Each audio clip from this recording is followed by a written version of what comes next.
sand that has this like granule.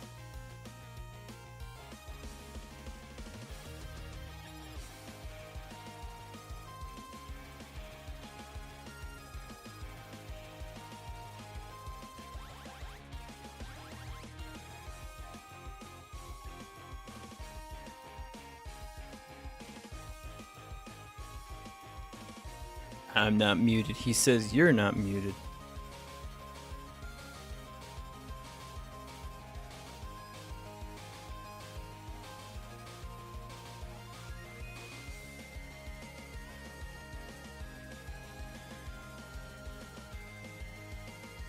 Told me nothing. How's it go, buddy?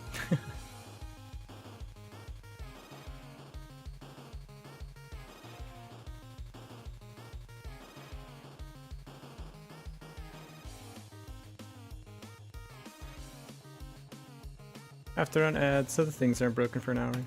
Sorry.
I finished setting up again. What do I do? I have 20 seconds. What do I do? Quick, someone give me something to do in the next 15 seconds. 10 seconds. Did you time my intro music for the first time ever correctly? Jump? I think I can. Wait. I think I can do that. Hang on. Alright, ready? Ugh. There we go. I did it. I jumped. Whew. Let's switch over to this one. Hydrate. Thank you. I need it today. I'm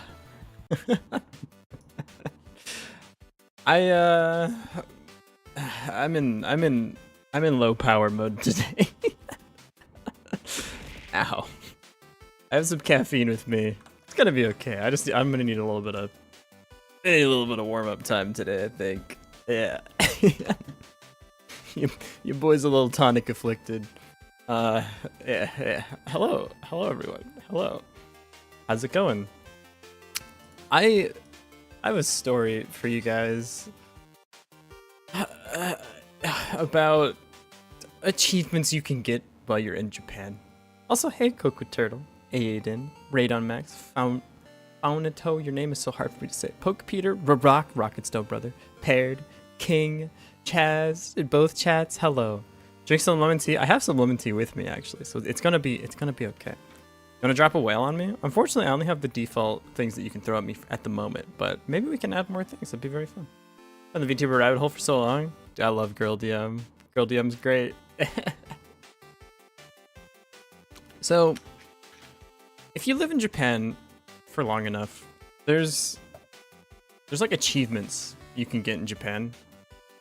There's the Japanese achievement system, and some of them are like rare achievements or uncommon achievements or common achievements, right? So like common achievement in Japan is like getting money out from an ATM at a Konbini, right? That's like a bronze medal achievement, right? Then there's like uncommon achievements. One of my favorite uncommon achievements in Japan is if you're on a train and you're thirsty. Is it? Yeah, it's like an uncommon. It's a common, but okay.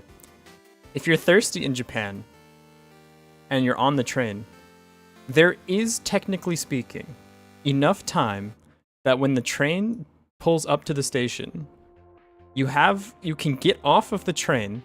There's like the little door that sits in front of the train. You can get off the train, buy something from the vending machine, and get back on the train before the doors close.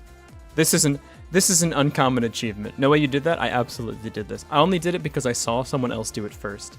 And by the way, the person that I saw do this left their bag on the train. They knew they had exactly enough time. And did they come in as the doors were closing? Absolutely they did. Yes. I messed it up my first time because it was like a new fancy kind of vending machine where it was like a touchscreen, and I didn't get it in time. So I gave it the run back on another time, and I got it. All right. Then you get to rare achievements, right? Far too much confidence. I strive to be even 1% as confident as that person. Yes. Hey, Baseboy, welcome everybody. Then there's rare achievements. One of the rare achievements you can get in Japan is catching the last train home. Like if this is your achievement window, this would be like a picture of a train and a gold medal for you. I don't know how to draw a medal, but like something like this. Gold medal. Last train home. That's a gold achievement. Then there's like the and headpads. Okay. Then there's platinum achievements, which is the one I got yesterday. One of the most sacred achievements you can get in Japan, which is don't catch the last train home. Headpads. Yay. Catch the first train home the next day. Really said no goofing around? Yeah, it was intense. It was intense. The thing about Japan's nightlife is if you stay out past 12:30, you can't get home until 4:30 in the morning. Whatever you do, you are stuck there. You have to commit. You are committing to whatever you do. Now me, your boy, I love to rave. I love to shuffle, like Melbourne shuffle. I love to dance. And that's how I met a lot of my friends in Texas. And I was hoping I would find other shufflers here in Japan. I hadn't yet been to a rave in Japan. And so I went to go look up what's a good place to go rave while I'm in Japan. And I looked up and I found a club called Womb, which is just a horrible name for a club, but that's okay. It's fine. It's in Shibuya, called Womb. It's just comically not a good name for something like this, but whatever. Look, it's okay. It's fine. It's a weird word, but it's fine. It doesn't matter. I'm reading reviews online and people are like, yeah, dude, this club, this club is, it's a good club. The music is good. They're selling Amaranth beer there. Women only Mexican break dances. I wish anyone was dancing. We'll get to that. We'll get to that part. Get to that. But anyways, I look it up and I'm like, is this like more of a touristy spot or more like a local spot? And they're like, it's a good mix of both. Like there's gonna be a lot of foreigners and a lot of like local people, which is good. You want local people when you go to a club. You want local people there. Local people means that it's a good spot, right? So I go here, and there's like a rating system for venues. for like EDM venues. On a scale of like 1 to 10, there's like five things to rate it on. The first one, the most important, is music. I gotta say, at Womb, the music, honestly, was it the same 4 on the floor the entire fucking night? Yeah, it was. But was it good? It was honestly pretty good. It was like trancey, housey stuff. It was really solid. There was a couple like really damn good drops. You know, music was good. The second one is Womb type beat. Trance. It was more like house trance a little bit. It was like mostly house, and then at the end of the night it went more like house trance. But yeah, side trance at the very end, a little bit of side trance. Then I'll get there. The second thing is the sound. This is different than the music. The sound is how good the venue be sounding, right? So like, how good is the volume? When the bass is kicking, do you feel it in your ears or do you feel it in your soul, right? And honestly, I gotta say, it's a 3-story venue, and each of the rooms was isolated pretty well. Like the sound, 8 out of 10, dude. Sound was pretty good. I was feeling it. I can feel it in my toes, dude. It was good. Pretty good. The third is the like lights. Lights is a big thing when you go raving. How pretty the lights show. And I gotta say, for everything else that was here, this was like legit 10 out of 10. They had like this laser thing going. It was really good. It was good. Now, this is where my praise of the venue comes to a crashing halt. Because there's 2 more things. There's the floor, and then there's the vibes. The floor and the vibes. You wanna go to Womb with me? Don't go to Womb. Don't. I don't recommend it. 0 out of 10. This club sucks. Don't go to Womb. Don't go. The floor. The floor is where you go to dance. That is why it's called a dance floor. Apparently, at this venue, people didn't understand the memo on it and thought the floor was not a dance floor, but a milk toast side to side white people shuffle. Like, do you know the see if I can find this dance 2-step. There's I'm not just like making this up. This is like a legit like, oh come on, please one time actually be the thing. This is the vibes. It was literally people basically just walking in place with drinks in their hand. And it was just so boring. And everyone was just like really intoxicated. It sucked. The dance floor on the second floor is actually pretty big. So like you have room to move around and dance. But like for some unknown reason, it was like a class assembly where like everyone was exactly equidistant from each other in front of the thing. And there was literally like no room, not because it was dense, which is fun. If it's dense, it's fun. But because everyone just was like literally like perfectly social distancing from each other. There was no room, and everyone had drinks in their hands, so you couldn't be reckless. Hey Kurai, welcome back. How's it going? Yeah, it's like the Grubhub ad. Yes, that's perfect. It's exactly that. Forming the Womb Army. So the second floor was pretty solid, but all the other floors, the floor is like 2 out of 10. And finally, arguably like the most important or second most important part of a venue is the vibes. And the vibes here, donut, 0, awful, god-awful vibes. So here's the thing about like dancing and shuffling specifically. I love shuffling, and this is house music. You're supposed to shuffle to house music. I will admit that people that shuffle tend to only have one kind of dancing, and they try to do it to everything. It's like they'll go to like drum and bass and shuffle, and like don't do that. Don't be that guy. You know, you look ridiculous. Don't stop moving. Just stand. You're fine. It's okay. You don't have to shuffle to everything. I understand that that's the thing with shufflers, right? But this is house music. This is the thing that is 4 on the floor. It is built for people to dance. And normally, at the back of the room, there's like all of the other shuffly people. Hey, Code Cooper, welcome in, buddy. Sounds like you were joining a cult rather than going to a rave. It was like a cult full of non sequitur drunk people. It was so boring, dude. And like, I literally was the only one that was dancing for like 20, 30 minutes. It sucked. Because most of the time when you dance, other people like join in and like start moving with you. No one danced with me. And like, the thing is, I know I'm a good dancer. Okay, I don't mean to brag, but like I've danced so well that they've invited me up onto stages before so that I can like dance on the stage in front of other people. I love shuffling. I've practiced it for like a lot of years I just really enjoy it. It's a fun thing to do. I like schmoving around. Also Dance Rush. No one in this venue danced with me. But you know what the most insulting part is people told me like, did the big pants go out of fashion? No, people still wear the big pants. In fact, you can spot other shufflers by who's wearing big pants, which is funny to me. Enjoy the streams because of my internet connection? No worries, man. I'm just glad you're here. I'll club in the tire leader and I'll turn that 0 to an 11 and give people casual dentistry. The thing is, so everyone was really drunk, but not in like the fun way. Like there's just people just passing out and like not knowing where they were. It was weird. I don't know. I wasted my whole night. And like I said, the music was so good. It was like dying of thirst while everyone around you was drowning in the ocean. Like, I don't know how to... My soul left my body in the bad way. It sucked. But I was trapped there until 4:30 in the morning, because how else would I get home other than the first trap? I'm not going to take an Uber or something home. There's like $100 at that time. So, yeah, it sucked. So I stayed out until like 4:30 in the morning. I got my achievement, though. I took the first train home. Someone threw up on the train.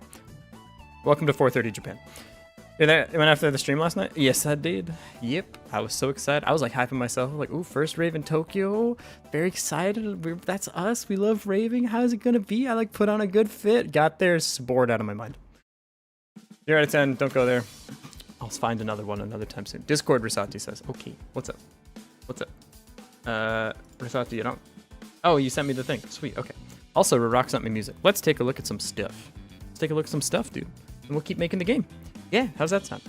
Also, I need to drink more water. But yeah, I'm a little bit on sleepy mode, and I have some caffeine with me. Hopefully, I'll pick up the pace as we go.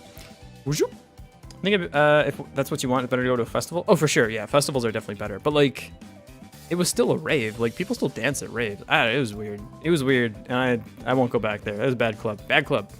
Yeah, going to Vienna tomorrow. Hell yeah, dude. Sweet. Yeah, but I love music festivals. Like, I want to go to EDC this year, but I can't swing it this year. I'll probably go next year.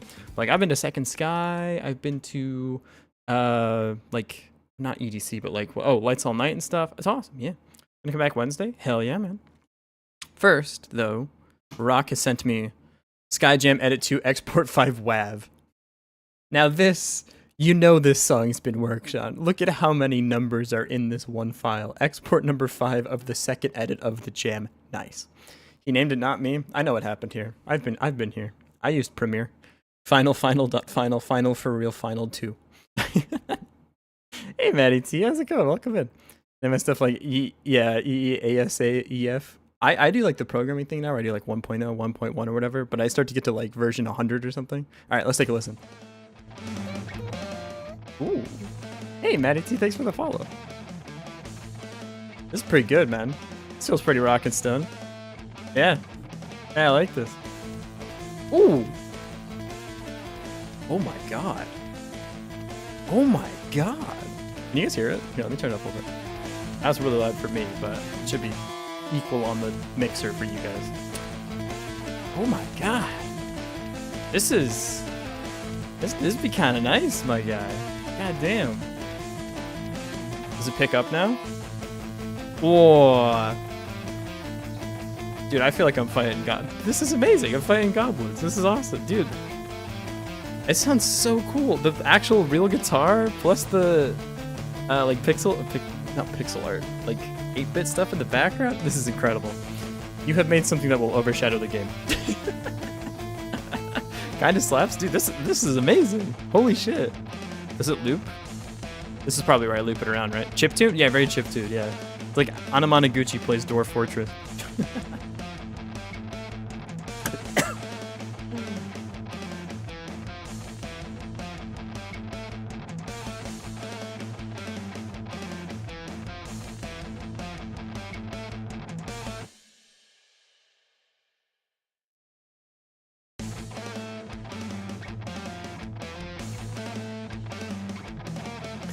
Breathe in my water again.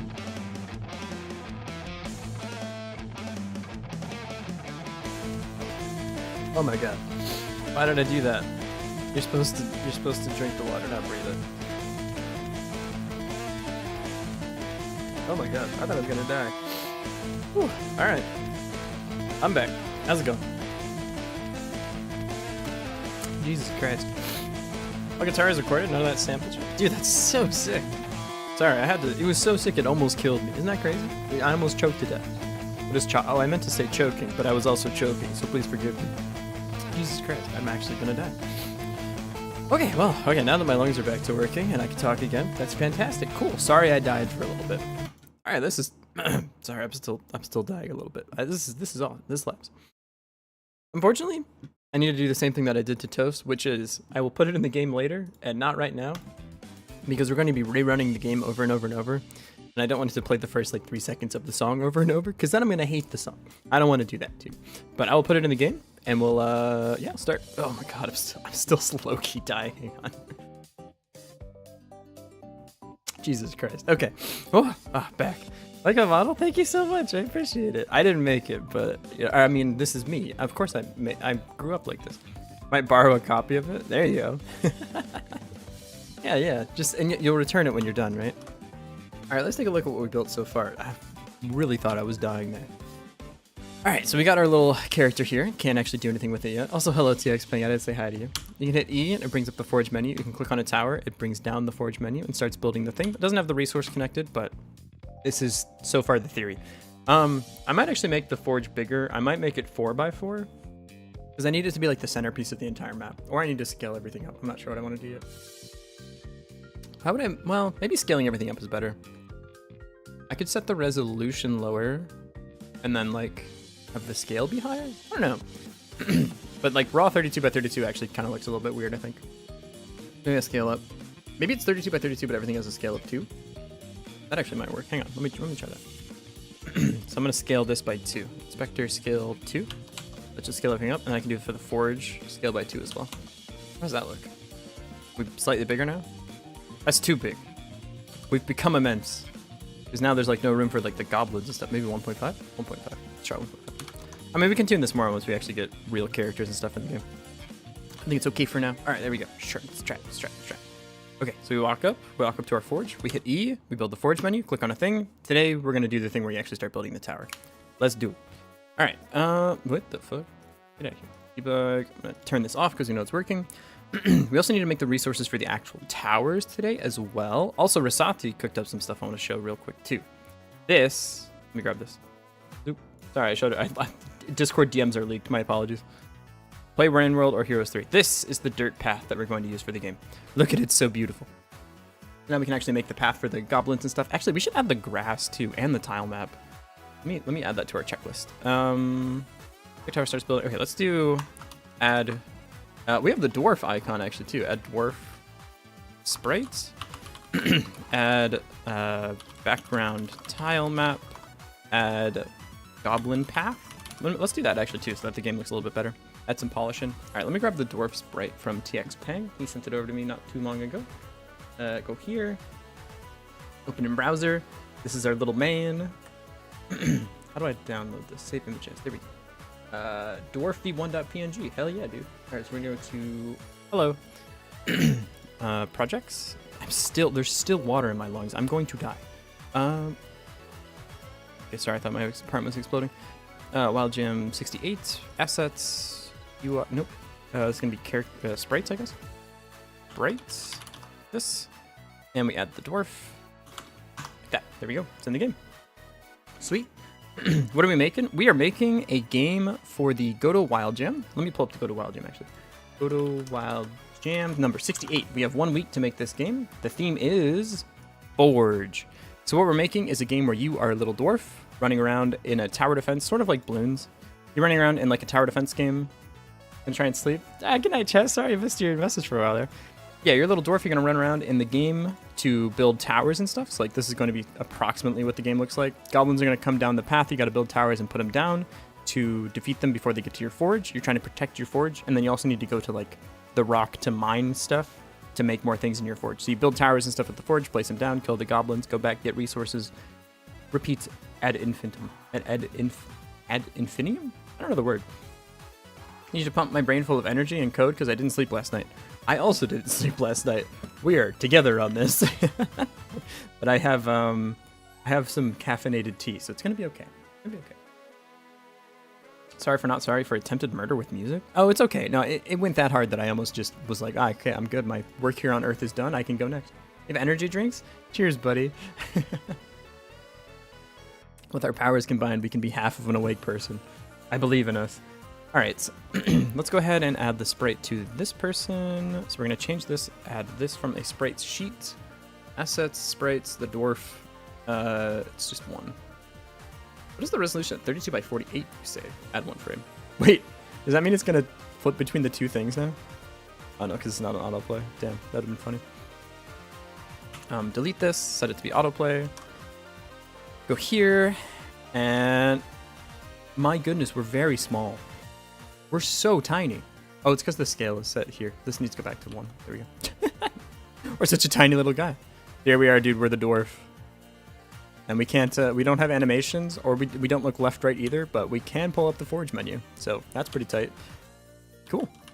Dude, we're a little dwarf. All right, let's add the tile set as well, because I think that'll help the game look much better. So let's add the background tile map. We're going to need a new tile map here. So main, add child node, tile map.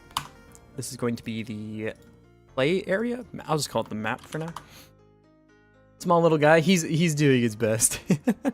I'll scale him back up. Actually, it'd be hilarious though. Can we set the scale to like, wait, I set the scale 0.1. How tiny can we be? You must understand how difficult the world is for me. Look at me, I'm like in Minish Cap or something. Can you even see this on the stream with the compression? I can still build things, but I am very small.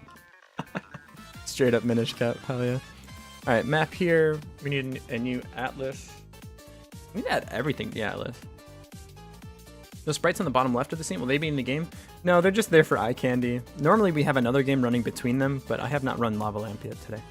If you ever get into Minecraft, be sure to check out the mod Hexcasting. What's Hexcasting? I don't know what that is. Neb is working very hard on the Minecraft server. I'm so excited. It's going to be soon, but I can't give you an ETA because Neb said I'm not allowed to. But I'm so excited. I trust Neb with everything, so it's okay. Okay, we can go here. We can do... Actually, Kurai, you make a good point. I should have the sprites that we use for the other games there instead, because then it would link to the other games we made for game jams, but... I want to play VR, but I'm so tired that I feel so drunk that I'm afraid to lose my balance and fall. It sounds like you shouldn't do. You should just take a nap. Take it easy. There'll be more time to play VR later, I promise. All right, we need to load up the atlas here. So I'm gonna go back to Wild Jam 67. Assets here. We have the tile set. Nope, not this. Where did we put it? Wait, what? Right? Dude, where did I put? Oh, the Rosati tiles here. Okay, perfect. I'm gonna open this with a sprite. So I'm gonna actually open this. Control C. I need to open a sprite. We'll make a new C4 128. Paste it in, and then we need to. I'm not actually gonna use the mountain sprites most likely, unless. Well, I could use the mountains for like the places you mine or something. I don't know. But I need to add these sprites in as well. So I need to go. What? That's not right. Okay. What the fuck? New? 128 by 96. They're right in. Hang on. This is 3 by 4, and the other one is 4. I need to combine these two spreadsheets together. So I need 1, 2. I need 4 by 5. What's 4 by 5? 32. The 4 is 4 times 32. 128 and 5 times 32. 160. 160 by 128. There we go. And I can paste in this thing. Did I do this wrong? I'm gonna be out of tiles. Yeah, wait. Oh, this is 4. So it's 6. Sorry. You know what I find incredibly ironic? What do you find incredibly ironic, Gatra? Tell me. Tell me your woes. 192. 192 by 128. There we go. There we go. And I can paste this in, and then I can go grab this thing. Control A, Control C, put it over here, and now we have all of our tiles in one tile map. Sweet. I'm gonna go ahead and export as. We're gonna put this in our game. Go to Wild Jam 68. Assets. This will be tile sets. Tile sets. We go here. Added them. You spent weeks making a game that your chat could play while you're focusing on Wild Jam, and it's not running. Isn't that the craziest thing? That's the craziest thing, isn't it? It's gonna be, yeah, Rosati's tile set is perfect actually. Wait, what? Already exists. Do you want to replace it? No. No, this is a new thing. This is all tiles. This is our game tile set. I'll run it in a bit. Sorry. I mean, the thing is, like, we didn't finish making that game, so I'm not, like, super inclined to run it. But, yeah. Oh, fuck. What's wrong, Rosati? All right, we have the tile map here. We can go, hey! 3 bits. Ifungi, thank you. Gotta make new tiles? Why do you gotta make new tiles? Why? Why? These tiles are great. They're fine. They're great. Awesome. Perfect. I love it. How do I... Okay, so I say... I need to load a thing for you. Tile map here, layer 0. That's fine. I always forget how to load... Is it the tile map here? Sorry, how do you do this? Dude, I don't remember how to do this. Shader editor? Animation, audio, search result? Not shader editor, is it? Output? No? Dude, show me the atlas. Is it over here? Oh, tile set empty. There we go. New tile set. Jesus. Tile set here. We're going to add an atlas. Assets. Tile sets. Add in everything. Automatically modified. Would you like to automatically create tiles in the atlas? Sure. No, you messed up. These are 32 by 32 tiles. 32 by 32. Hate when it does this. It did the thing again. I hate when it does the thing again. No, I need to edit this. This is wrong. This is wrong. Separation, texture, yeah. Select. Because now the tiles are they're the wrong size.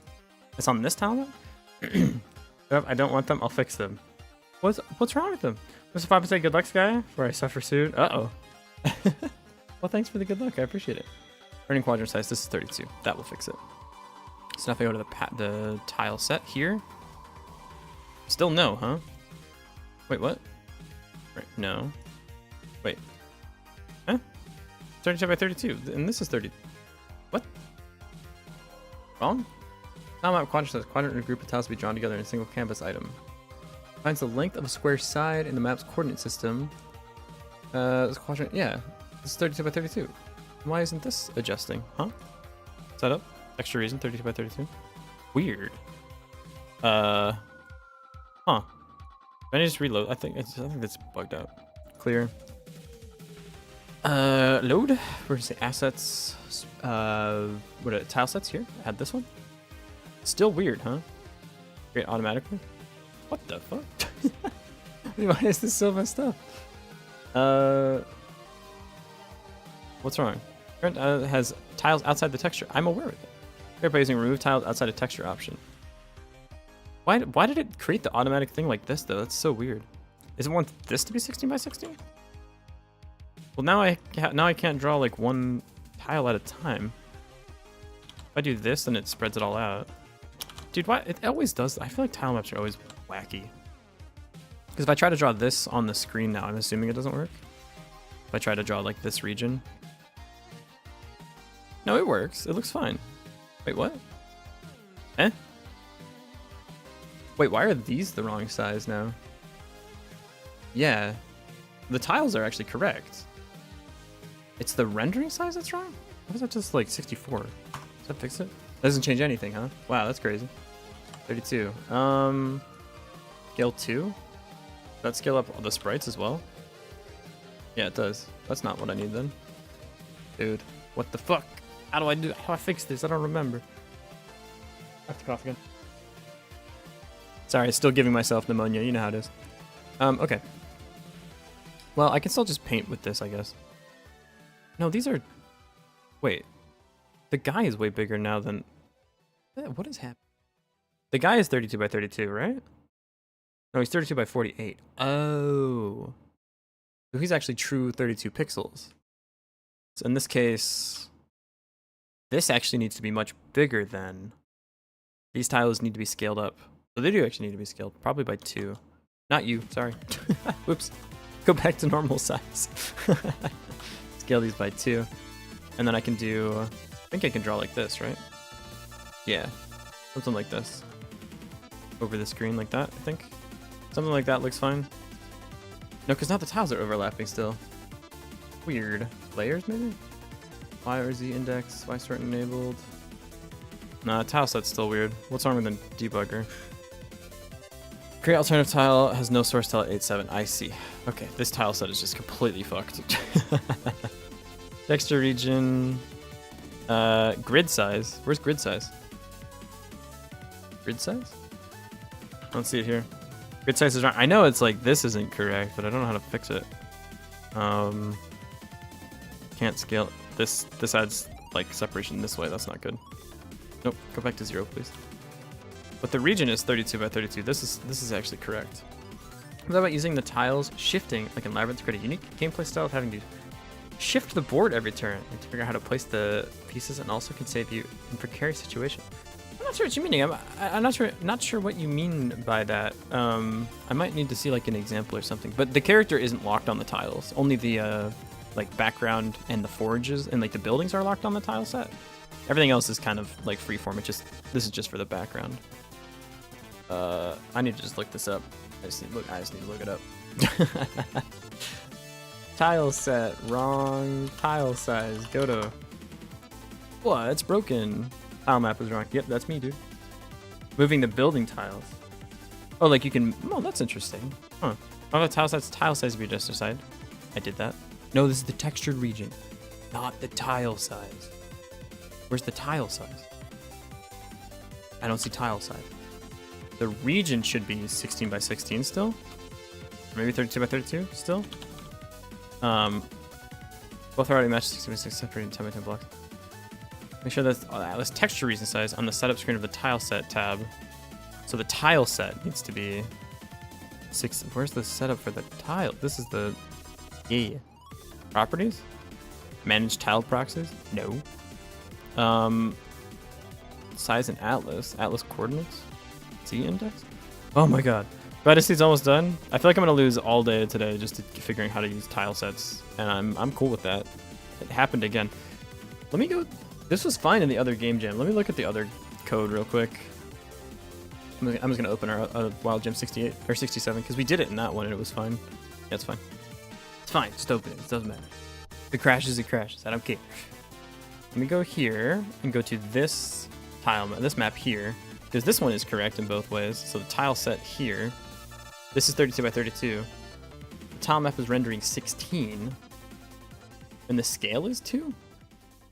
I think we just do the similar thing. So rendering 16, scale 2, texture region 32 by 32. And I think everything else just works then? Okay, let's try that. Anything I added here in the tile map? Okay, alright, let's do that. 16 by 16, scale 2. Sweet. But yeah. Oops, that's the same game. Yeah, we're making like pretty solid progress so far. Being the fact that it's only the second day of the jam, I'm pretty happy with where we are. We still have lots and lots of time. Do you see more slime variations in the thumbnail? Correct. Like move a column or row so everything along that line gets moved along one way. Moving a tile that is on the edge to the other side. Do you mean like Pokemon Strength Puzzle style? This should be set to 16. And now if I go here. No, they're still wrong, dude. Remove tiles outside the texture. Base tiles. Shift to create big tiles. Something's weird, dude. I set this to 1. It doesn't change this. Why is if I set the texture to 64, what happens? It's still going in the center, so it's making the whole block is right, but the like orange thing is wrong. And I don't know how to fix that. I guess that's more of these things, like this grid. Entire column or row move. I'm not sure if that would work for this kind of game, because like I feel like when you just place the towers down, they just sit there. I don't know if we're gonna have an ability to like move them once you put them down. But it's not impossible. It might, maybe. Yeah. Dude, I feel like there's a property missing here that is supposed to be here that is very obviously like broken. Separate margin. Let me look up how you're like supposed to set this up normally and see like, I'm just missing a step. Tile map GD4. No, thank you. Using tile maps, there we go. We did that. This is this thing. Foreground, background, that doesn't matter. Tile size, this is their tiles. Okay, how do we do like, not bucket fill, that's fine. This might be like a property that's not working properly in 4.3 too. Like, like when I move this up, it should change the entire like orange boxes, but it literally is staying the exact same. Quadrant size. Quadrant group of tiles to be drawn together in a single canvas item. Yeah, it's... And like when I mess with the scale too, if you'll notice, like it's scaling these things up, but it's not scaling like the actual grid parts up. I don't know what is happening here. Maybe they're like, if I do 24, what happens? 24 by 24? It's like a weird slicing. No, that's not right either. But if I do 16 by 16, it's... Something's not hooked up right here. Same thing happened in 4.1. Ah, maybe this is just a weird thing. Because like, am I crazy? Or like, bumping this thing should move the size of the tiles, right? That's exactly like that's how it should work, if I remember correctly. But it just does it for us. It just says no. I would rather not. It's so strange. I mean, I suppose I can draw just like in. We can get around it by just painting like this, and like doing sets of 4. I guess it's not really that big of a deal. I suppose it gives us an extra like atlas coordinate to work with too. I guess. I don't know. Random quadrant size. It's how quadrant size is not applying Y sorted layers. Created a map's coordinate system quadrant square shape might not look like the tile map's local coordinate system. Fix it somehow. Get Leviathan. It's for real. This is such a weird thing. There's no other like properties to set the size of this thing. I don't know. That's so weird. Maybe this is just a oh, here we go. Tile size. It's on the tile set properties here? What the fuck? What? I don't remember it being there, but okay. So now if I set this to 32 by 32, we just had to find the right button. Hell yeah. We're good. Everything's fine. All right, now we can go here. Erase. I feel like this is not very informative on how this works, but all right, whatever. So I can draw like this now. I'm gonna draw here. Like this, please. Zoop, zoop, zoop, zoop, zoop, zoop, zoop, zoop, like that. And I can do the alternate one for this side. I'll just keep making these till we fill up all of the grass. Something like this. Zoop. One more, and then we can do on the other repeating tiles for this part. Whatever. That, and we got our little checkerboard grass going. Can't believe there's just an extra button I didn't see. That's so funny. Like I said, my brain's in slow mode today, so we have grass. Oh, we do, but its Z layer is higher than everything else in the entire world. The map needs to go up here. That way we're on top of it. There we go, dude. We're getting somewhere. Click on the forge menu. Bada bing, bada boom. Cool. Go back here. We can draw the path in for ourselves now too. So we'll start with like, oh, I need to rotate these, huh? I don't have a, oh, I do have it. Okay. So I can go like, this is where they'll spawn in, something like this. Go, oh, that's not how tile maps work. I forgot. I need to be on a different layer. I need to draw on top. What if goblins can also damage turrets? So you have to run around patching them up by buying health packs. And you run over to them, give them to the tower. I actually kind of like that idea. You could even use the resource, like the ore, and you can hold E to like repair the thing with some of the ore you picked up. That's a good idea. I like that. Yeah. If we can get to it, yeah. I mean, we only have a week, so might feel a bit tricky, but I'm gonna write a note for that. So tower repair system. The only thing that might suck is you can't have everything automatically just hit the first tower it sees, because that defeats the point of having more than one tower at any given time, right?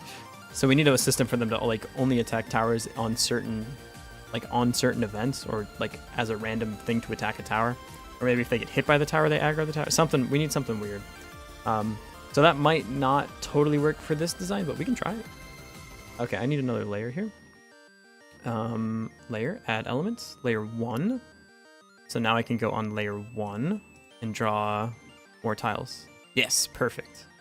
So I can do like light path like this, and then dark path. Do I want the path to actually be alternating? I think I don't, because it's gonna look weird with the grass below it. So I can do like chunks of the tile set being different colors. So maybe like this is the the darker area here, and then I'm gonna go just total balloons mode, something like that, and then we can go like down and around and back up, something like this, like a little bit like this, something a little strange and wacky. How about that? I also need the logic for like getting these tiles or getting this to actually be tracked in the goblins like AI, but something like this. Now if I play the game, there'd be tiles on the grass. Great, excellent. No, what, make them alternate but with the grass? Look at the screenshot I sent you before sending the thing. It's made to look good with the grass. You want it to alternate with the grass? Let me see what you're talking about.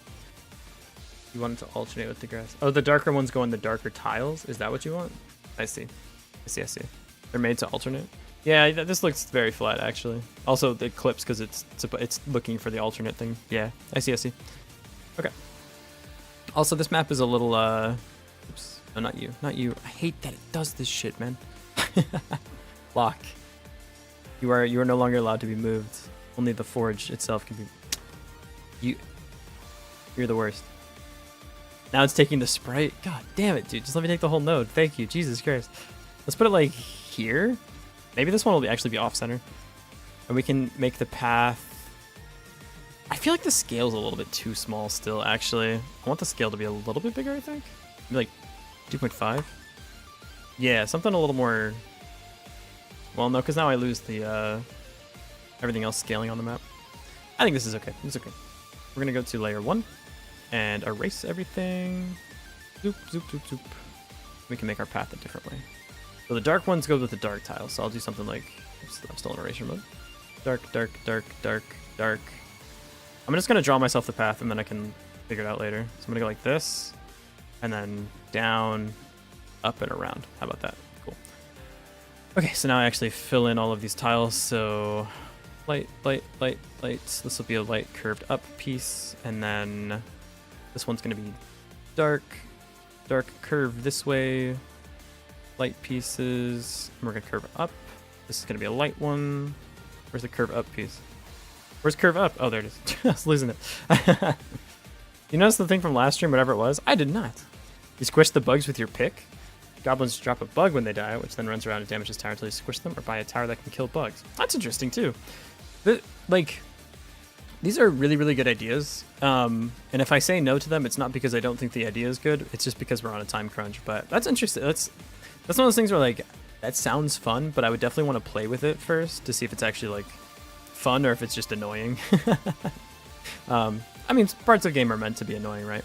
But we'll see if I have time to like do something like that. But I like that idea. Yeah, that feels more like what is it, like interactive in the form of like giving you more things to do to stress out the player as sort of like the management of all of the different things at one time. That's what I think makes Atomic Crop such a fun game, is like you're literally doing 37 things at all times. It's awesome.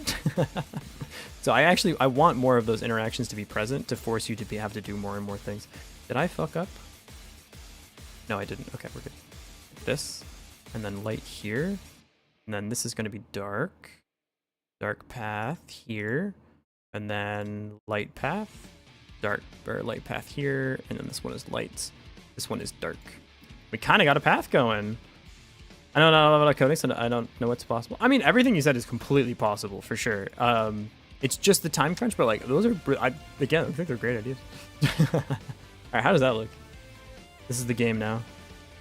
Ooh, no, you're right, Risati. That'd be looking kind of nice. We have our forge here. Yeah, dude. Yeah. Dude, this looks like a game all of a sudden. What the hell? We walk over to our forge. Look on it. We start building the arrow tower. Our guy needs to be a little bit faster too. Yeah, I have a thing for that. Scroll this way the hell down. We're gonna export this var. There's a at export var. What did I just do? What is it? Player movement speed scaler? Yep. Go like this. Now I can go on the character and say movement speed scaler. What? Oh, int. My bad. Boop. Int. There we go. Check Discord. Let me see how it looks in engine. You got it. 1 moment. I'm gonna say 1.3. Give you some extra speed. Oh, I said int, didn't I? Well, I meant float, of course. 1.3. So you're moving slightly faster. Yeah, so you're moving around, building stuff at your forge. You click on the thing, it starts building the arrow tower. You gotta run over here, repair your towers. You gotta run back up here to like get some mining. Maybe you even put down like a mining robot and you pick up the progress from the mining robot. Then you run back over here, go back here. You click to make a sword tower. You pick up the arrow tower that you just built. You put it down over here. The goblins are coming. Yes, this is good. This is good. I like it. All right, what you got for VTX thing? Dwarf. Hell yeah. More dwarf.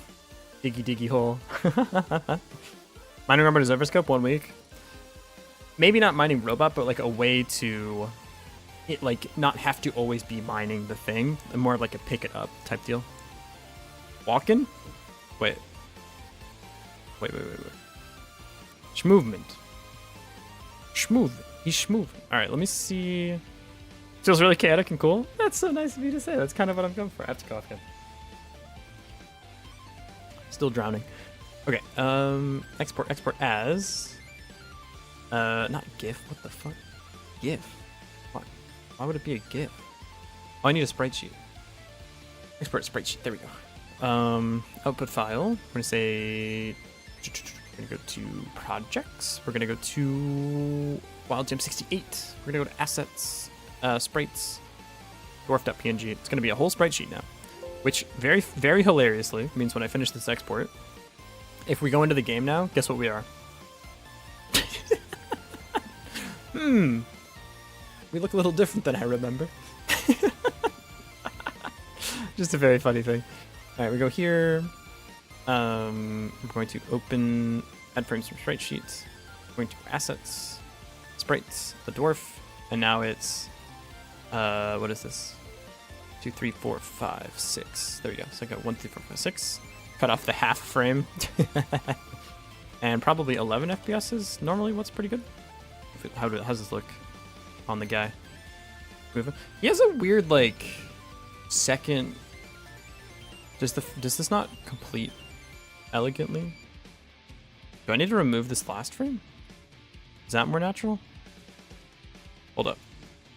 There's like a weird, like, extra frame thing going on. He's so scared. Yeah, he went on a diet and literally lost half of himself. Kind of looks like he's tap dancing a little bit. I feel like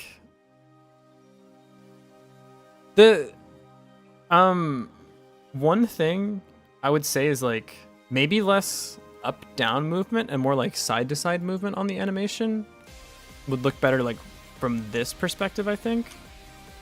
Because like it looks pretty good. It does. I mean, it's already much better than the. Let me find out walking animations. The ages look. I'm not. Yeah, I'm not. This is already like really good. I would say like for walking at least though, it's weird compared to the A sprite. What's in the A sprite? Yeah, it's more like hoppy and less like left to right movementy. Unless is this rendering in weird too, or is this like what you expect? The way you didn't notice it, I'm convinced that it isn't real. So I gonna let you figure it out on your own. I'm pretty sure you made it up. I don't think it's a real thing. I think you're messing with me. But it looks pretty solid. I mean, we're just moving around. Yay, sweet. Build the arrow tower, come over here. The thing is that's nice about this is it also kind of works as like the idle animation too, because again, like the game is just so schmoving around. Convinced it isn't real? I'm 100% sure it isn't real now that you've said that. 100%. There's no way. No way it was a real thing. Also, I need the player to be above the forge as well. I'll put you there. I should be above the forge. Yeah, it looks really solid, man. Sweet, sweet. We're going around, putting down our towers. I feel like our left to right movement is like our diagonal movement's okay. No, we just go fast. Go faster. 1.5. Even fat. We're a quick little dwarf. Yeah, there we go. That feels pretty good. I can run over here, mine some minerals, up. Run back over here because my tower's finished. I can make a new one, pick up the old one, place one down over here. I was on screen for like 10 minutes last stream. Yeah, crazy. I'll never know. Numpy, I'll do some adjustment. Awesome, man. Like I said, I think this is already like pretty sick as it is. So don't feel too pressured into it. Do you have a forge sprite yet? I do not, but I think Rosati and TXPeng might be coordinating. I don't know. Are you guys? It's on the works. Okay. I see. But if you're I mean, if you want to help out with the art, I'm not gonna say no. Cool. Okay. We got a little bit more of the game going now, so we're gonna go back to this. Background tile map, goblin path, UI with things to build. Select the tower that starts building. So this needs to be the resource on the actual thing we clicked on. When we go up to the forge, we click. Okay, so what we need to work on now is we go up to the thing. I hit E. I click this button. It goes down, and a loading bar appears above the forge, like a green loading bar. This is like do do do do do. And when it hits the top, then it has the tower ready, and the tower sits on top of the forge. And then I pick up the tower.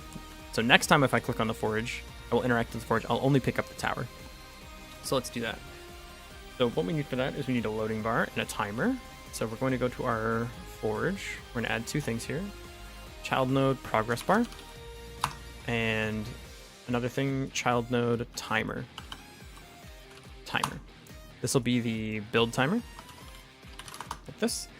And I can set the wait time dynamically based on the resource. Process callback idle one shot on. Progress bar here. Can I actually see the progress bar? Hell yeah. I'm gonna put it here above the sprite. Probably like here-ish? Yeah.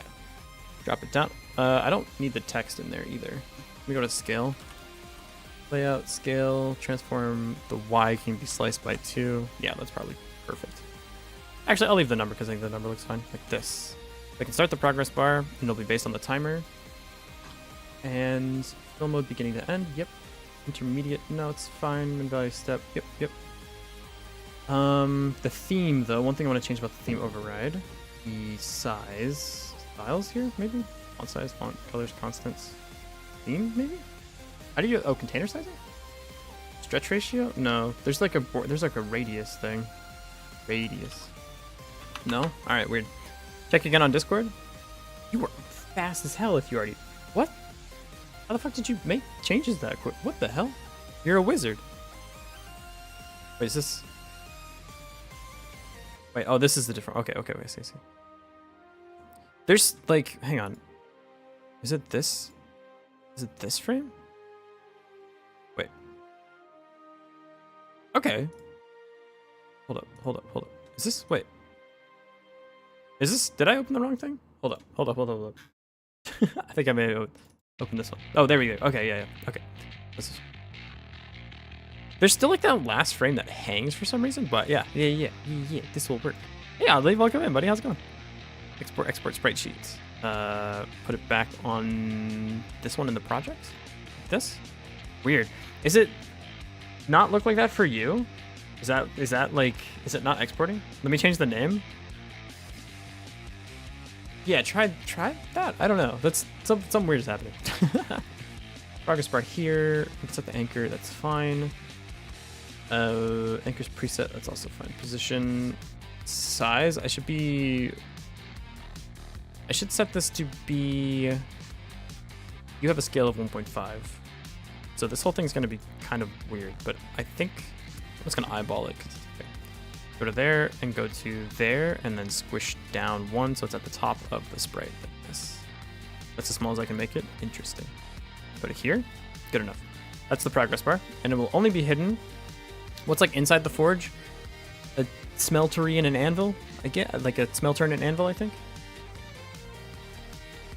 Anvil, furnace, a hammer. What else? Probably like brick. What's the dwarf fortress one look like? Because that's kind of what I had in mind. Dwarf fortress smith. The smithy, the blacksmith. Oh god damn, that's cool. I didn't know how many. I didn't know that was in the game. I just need the like image of the thing, but cool. Where is it, dude? What's it called? Is it called the forge? Metalsmith, I think maybe. Smith, metal smith, forge. I just need the actual icon. Something like this. Maybe like a little bit more buildings going on. But yeah, something like this is just pretty solid, I think. Maybe with like a little bit more stuff, but like this is kind of the idea that I had for it. So you can take creative liberty on it if you want, but just something small. Check again. Okay. Wait. Oh, you sent me the actual sprite sheet this time. Ah, okay. That probably actually works better for me. Download. Save as. We're gonna go to this one. Asset sprites, replace, and now he's still got a little tap dance going on. That looks better though. I think now it's because I clipped the last animation frame. Yeah, this is only 6. I'm gonna delete this, re-import. I'm gonna go like this. At 7 frames. Why? My import, that's weird. If I delete this, how's it look? If I delete this, how's it look? And now he's just doing like a little jaunt. I feel like, hang on. No, that's not right. Yeah, I don't know. I think it looks good. I think it's fine. Yeah, ship it. Just moving around. Oh, this progress bar is still visible. That shouldn't be right. Also, I need to move left and right. I need to flip this sprite on left and right. Flip character sprites on left/right movement. I'm not gonna worry too much about the goblin like up and down, or the dwarf up and down. Only the goblins need the up and down. Even then, they probably don't even need it. Honestly, it's a game jam game. It's fine. Okay. Select tower starts building. So we need to go. This is the tower build option resource. On this resource, if I remember correctly, it has the tower resource. This is the resource here. Now the tower resource needs an icon and the data about the tower. So let's go ahead and create that. So this is the tower resource. It's going to have a couple things. Let's see. Okay, so at export var tower name, probably need that.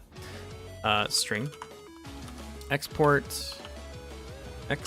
var. What's wrong? Not use. Okay.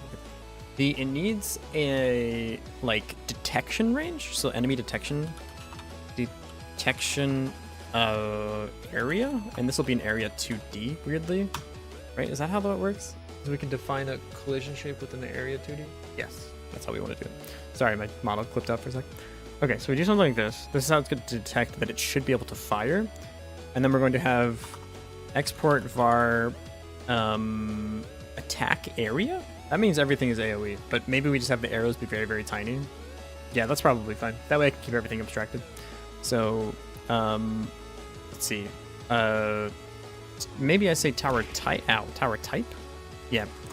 Export var tower type. This will be either ranged or melee is not the right word for a tower, but yeah, melee, sort of. There's a bicycle in there, nice. Why are you throwing things at me? It's so rude. No, my poor head. Okay, yeah, tower type like this. If it's melee, that means it'll have an attack area. If it's ranged, that means it has an attack target. And that's the way we can split this up here. Tower type, enemy detection range. Damage, we have damage. This will be a float, just, should be an int, but just in case we need to do something weird with it. Export var, what do we need, like, attack side effects? Maybe, something like that.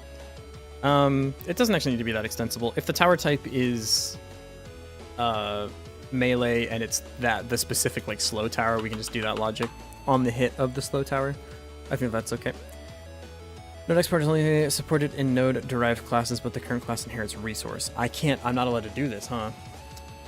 So this will be area detection area radius. How about that is an int, and we can build the range based on this thing instead. There we go. That's probably fine. It has a damage number. It needs the sprite as well. So we need at export var sprite. This will be a texture. That we can load in the icon for whatever this is supposed to look like on the overworld. Perfect. And look up forager furnace and anvil. Forager furnace? Anvil. What is this? This thing? This is kind of nice. I like this like smeltery thing, but I definitely think like it needs an anvil. Oh, yeah, here we go. You mean this? I like this. Yeah. Most focus I've ever seen you without the redeem. Proud of you, man. Thank you. It's game jam time, so I gotta be schmoving. It's kind of nice. I like this. It's cute. Yeah, if this is what you want to do, that's perfect. I prefer like the more thing with the floor, so it looks like it's more of like a workspace, but I think this is fun. And even if you want to do it this way, maybe we can split up the forge and the smelting too into like different things, perhaps. I don't know. What game is this? I've never seen this before. Furnaces stop working when set to infinite. Any fix? Oh, This is neat. What a neat little game. Is this a similar thing? Do you have to like fight stuff and stuff? Hopefully not. Hope we're not making the same exact game. Look, workspace with those two in it. Oh yeah, hell yeah. It's a forager. Okay, we're good. We're not making the same game. I mean, someone's probably already made this game anyways, but. Oh well, it's fine. Damage, and again, we can do on the tower name. We can do the special different effects. Hey, Andy Codes Web, welcome in, buddy. I just dreamed go. Thanks for the raid. How are you? How are you? Let me give you a shout out. Shout out, Andy Codes Web, the whole web. Andy codes the entire web. Isn't that crazy? Alright, so there's damage here, detection area radius. Is there anything else I need on here? Yeah, of course. Export var, build time. Yeah, how long does it take to build the thing? This will be a float, in case we need smaller values. This is in seconds. Okay, playing CSD for the first time because I'm rusty as hell apparently. Ah, ow. That bear was an entire bear that time. Okay, so this is probably what we need for the resource. Now if we go to our Forge menu, and we click on these things, we can make this tower resource. So this tower name is the Arrow Tower.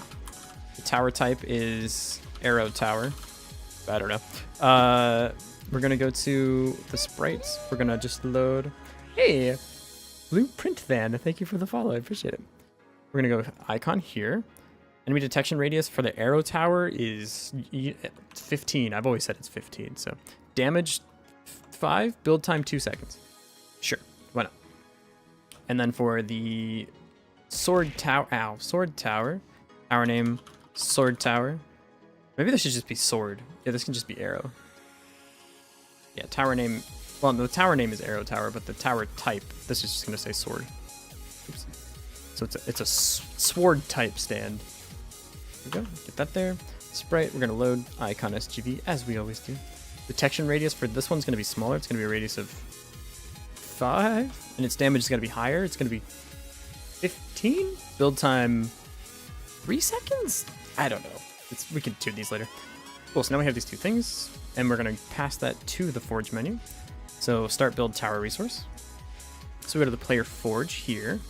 On start build, we're going to start the timer. Make the progress bar visible. Let's start with these two things. And then in process, if the timer is going, set the progress bar to the value of the timer. So we're going to say build timer dot wait time equals tower resource. We need to make this a tower resource like this. I can say build time like that. Perfect. Everything's going pretty well, actually. We're making some good progress today. So build tower wait time equals that thing, and we're say build timer dot start. Yes. Start. Wait. Does this take an argument? No, it's fine. And we're gonna say this progress bar is gonna start being hidden. We're gonna say build progress bar. I'm gonna rename this to build progress bar. Rename. First rename. Double click. Build progress bar. Not a build progress bar. What? Just the one is fine. Build progress bar dot visible equals true. True. And then we're gonna say in the process, we're gonna say if build progress bar dot visible, we're gonna say build progress bar dot value, I think, equals build time. Build timer dot, oh shoot, how do you get the current amount of wait time? It's just wait time still, right? Time remaining? Time left, there we go. Divided by build timer dot wait time, like that. So that's the way that should work. So let me make sure this makes sense to me. We go here, we start the build timer. I'm gonna put a breakpoint here. Set the wait time to be the tower resource build time. We say start. We make the progress bar visible. On the process frame, if it is visible, it adjusts the value for us. Perfect. All right, so we go into the game. I click this. I click the arrow tower. We get to the breakpoint. Everything's fine so far. Continue. Now we have the progress bar. And nothing happened. Cool. I think this needs to be float. No, these are both floats. It's time left over the total wait time? No, it's the wait time minus time left over the wait time. No? Is this... Yeah, it's wait time minus time left. Yeah, that makes more sense. Hang on a minute. Like this, go like this, and divide it this way. I need to add the extra little slash here. Wait, so I do this, divided by the wait time. There we go. Now it should work properly. So I go over, I click this thing, I click the arrow tower. 1%. That seems really low. That seems like a small amount. I think I need to multiply by 100. Because it's a value, the steps of the size of the value of the progress bar. Click, build. There you go, built. Sweet. Just like a little bit more, should have been less tap dance. I was having a think last night, we should probably up the tower cost each time you buy one. Why? Why do you think that? I wasn't considering that. What is your rationale? I'm curious. New version. Hell yeah. In sprite sheet form. You're the best. I love you. Replace it with the dwarf here, and it should automatically update the sprite, I think. If I remember correctly. Although now I miss it. Now I have the frames incorrectly. Wait. Hold up. Play character animated sprite here. Just in case, I'm going to delete and load in the sprite frames like this. Zoop. Take all 7 frames. Go. He still is a little bit. I don't know why this happened, but it's okay. Because then the player can't just spam towers, right? But like, is that a problem? Is it bad to be able to spam towers? Is that level of difficulty? Oh, you can't spam towers? Isn't okay? I feel like it's okay to spam towers though. You know, like that's kind of the point of the thing, right? Like, is there a reason why that's not a proper design for this game?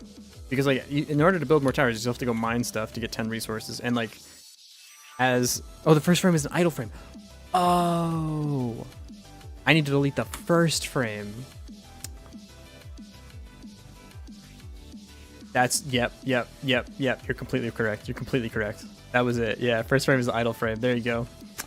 You're a genius, dude. I was wondering why it was like not coming together. There we go, dude.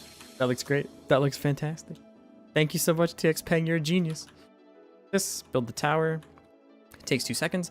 Once it's done, this progress bar should go away. Also, I want it to be green. Also, the step should be 1. And the minimum the minimum value should be 1, and the step size should be 0.01. That way I don't have to do this weird multiply by 100 thing. That should fix this too. Click this, click the thing. It takes 2 seconds to build. It's done. It should appear here, and then click this. Are you doing tower upgrades? If so, I think you should be able to spam. I think so, yeah. I think tower upgrades will be a thing. I think you should walk up to it and hold E, and a progress bar will come up, and it'll start using your resources. And if you get to the maximum, like Sanctum 2, how Sanctum 2 does it, where like you put things into the tower, you hold E to put more resources into the tower, the bar fills up. Once it hits the top, it upgrades. So like, you don't have to go into the thing and like click another menu or whatever. You just walk up, hit E, do the thing.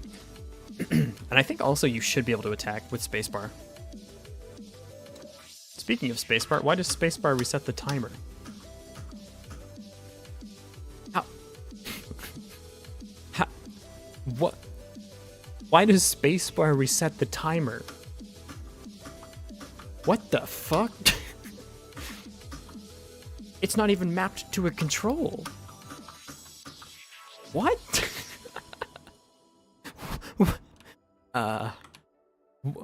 What? Hang on. Project settings, input map?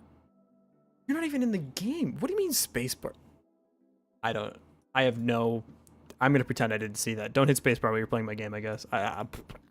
That's beyond me. I got no idea.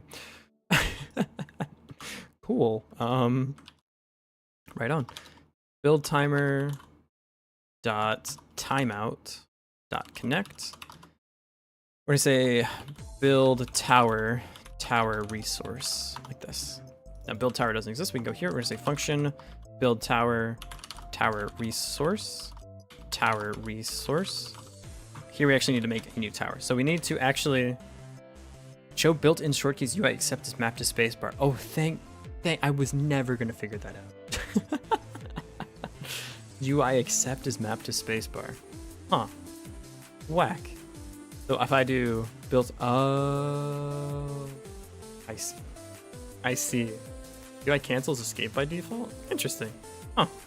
I didn't know those were a thing. Thank you. Dude, I was so confused. What the hell? Okay. What next? Oh, do you accept reset the progress bar? That part I don't know. It's fine. So timeout connect build tower resource. The thing is, once this is done, I need to disconnect the signal. Otherwise, this is going to continue to like create signals over and over and over. No, I don't need to do it like this. I can connect right at the start of the game. Timeout.connect build tower. This, and I can say var current building tower, current in progress tower, current building tower, current tower, current built tower. Building's probably fine. Hydrate, you got it. Current building tower is probably fine. Now, we set this. We say the current build tower equals the tower resource. That way I don't have to bind this signal. That was a silly way of doing it. Build tower resource. Now we actually need to make a tower. One thing we need to do here is display tower icon over the forge. Change interact to what I want to say. Change interact to pick up tower. Yeah, something like this. So on interact, if current building tower, if this equals, if not building, I guess building, if not building, then we go this, else we say, oh, if you interact while it's building, what happens? Because we can say here, building equals true. We're gonna say building equals true. This is a state variable thing. We're gonna say our building equals false at the start of the game. So if you're not building anything and not tower finished. Because here you're building, and if you interact with the thing while you're building, nothing should happen. I agree. Yeah. If the tower is finished, so if not building and not tower finished, if tower finished, we say pick up tower. So first change state to tower being finished. So tower finished equals true. I need to add this as a state var too. Var tower finished is false. So here we're building, we're no longer building, so we say building equals false. I should change this to like a state thing. I can say update state, but that's okay. To do change state management to single function. Okay, if else nothing. So I don't actually need this here. So else, if tower is finished, then we're gonna say pick up the tower. Pick up the tower. I think that's what I want to do. Cat Fun Games, I'm sorry I missed your message. If it was something, it just says message redacted to me. Pick up tower. Pick up tower. Player.pick up tower? Yeah. So interact, we're going to say, because this is on the player character, if I remember correctly, interactive. If interactables get closest interaction, return our get player interact self. We're going to pass the self in for this in case we ever need the reference. So this will have player character. If the tower is finished, we're going to say player character dot pick up tower, and it's going to be current building tower. That's the one. I should change this to be current tower because it's not necessarily building. So you get to pick up the current tower. You get this thing. Tower finished equals true. Was tower finished not declared? Tower finished? Yes, it is. Did I spell it wrong? Of course I did. It's me. Well, of course I spelled it wrong. Okay, so if you're not building anything and nothing is finished, you get the forward UI to pull it up. If the tower is finished, you pick up the tower. Makes sense to me. Play tower icon over the forge. So we're going to say, we add a icon here. No, actually on top of the forge. So we need a sprite 2D. We're going to say sprite 2D. That's going to sit on top of the forge. Is that on top of the forge right now? If I add the icon SGV to this? Zoop. Yep, perfect. If I put it here, it's below the sprite. So we want it above the sprite, like this. And it will, hey Cat Fun Games, how's it going? Scale, transform, scale is going to be 128.0, sorry, 32 divided by 128.0, because it's going to be 32 by 32 sprite. So it'll look like this. Perfect. Perfect. Should be tower finished, not, wait, tower finished, not tower finished? What? It should be I'm dyslexic. I'm copying pasting your first one. I hope that's the right one. No. Tower finished. Apparently this was different. Taking your word for it. Thank you for helping me spell things correctly. So this sprite here will get updated with this sprite 2D here. And I'm going to say player picked up tower. So I can change the state back later. Display tower icon over the forge. So this will say, this is the current tower icon. Current tower icon. This is going to start the game being not visible. So I'm going to say current tower icon dot visible. Visible. Congratulations, you're now visible. I'm so happy for you. Visible here, and the player picked up tower will turn it off. So player picked up tower, we're going to say current tower icon visible equals false. False, and we're also going to say tower finished is also false. We're going to reset the state. Reset the state of the game. Cool. All we need to do now is have this thing work. So we're going to say player character.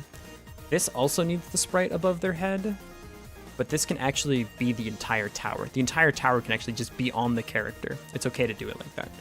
So for now, I'm going to say function. We're literally going to add this to be part of the character. So this won't be the tower resource. This will be the actual tower itself. But for now, pass is fine. So actually, when I do this here on the forge, this isn't going to be current tower. This is going to be the last built tower. So this will be instead picked up tower. Yeah, something like this. Hey, Nano, welcome. Wait, you were already here, Nano, but hi, welcome again. Any version of the sprite with his hands above his head? Possibly, yeah. Though that's more of like a polishy thing. So if you don't get to it, it's okay, Glad to hear you're doing good though, Catflung game. Alright, this is the current tower. Hey, Painful Paladins, thanks for the follow. We're gonna go here. This is the current tower resource. That's probably better. And this is the current tower. This makes more sense to me. So you're gonna pick up the current tower, but the game we're gonna use the tower resource. So current tower resource. It's Sam the cat. Thanks for the follow. I'll be back again before the mirror dimension. So I just want to goodbye in case I make it. It's okay. I'm glad you were here. Also, I'm gonna stream for an extra hour today, so I'm gonna go till 10 o'clock today because it's game jam week. Current tower resource equals tower resource. So we have here. Hey, Rasati, thanks so much for the follow. I appreciate it. Tower resource here. Current tower resource. Is there anywhere else I use tower resource? Current icon. Change to interact. No, I don't think so. Cool. Hey, Sam the cat. It's me. Ah, I see. Welcome to the Twitch side of things. Okay, so I'm gonna walk over here. I'm gonna click this. Click the arrow tower. Oh, game crashed. Valid access. Wait Steim. Ah, there's a random S in there. Right on. Go here, click this. Hey, King R127, thanks for the follow. Loading bar is going to get up to this thing. Nothing happened. Bad signal call? Oh, timeout, no TD, build tower, method respective one argument. Yeah, timeout isn't correct. Connect build tower. Connect build tower. You don't have this. That's why this isn't mapped correctly. Right. In what time zone? JST, I live in Japan. Yeah, sorry, if it was like EST, that'd be like until like a 20-hour stream or something crazy, which I would love to do, honestly, if I was making games the whole time. This hits the top, tower appears, I click the thing, I have it in my inventory. It's working, dude. Also, on this, it should hide and reset. Just hide, it's fine. Hide loading bar. Like that. There we go. Build tower? Tower? What? Did I? Build tower. Yeah, it's okay. I think there's something wrong with this. So build progress bar, visible equals false. No longer be able to see. We'll go over here. I click over here, click on the thing, click the arrow tower. There we go. Click. Now I should have it above my head. Cool. Now we actually need to make the tower prefab. And then in the build tower, we actually create the tower too. Change interact to pick up tower. Don't need this. It's based on the states. So now we actually create the tower. This is where we're actually going to create the actual child node. So let's go ahead and make that. Making a crafting game, huh? Oh, it's like a crafting tower defense? Yeah, something like that. Less on the crafting emphasis though. Sandbox. Yes, yes.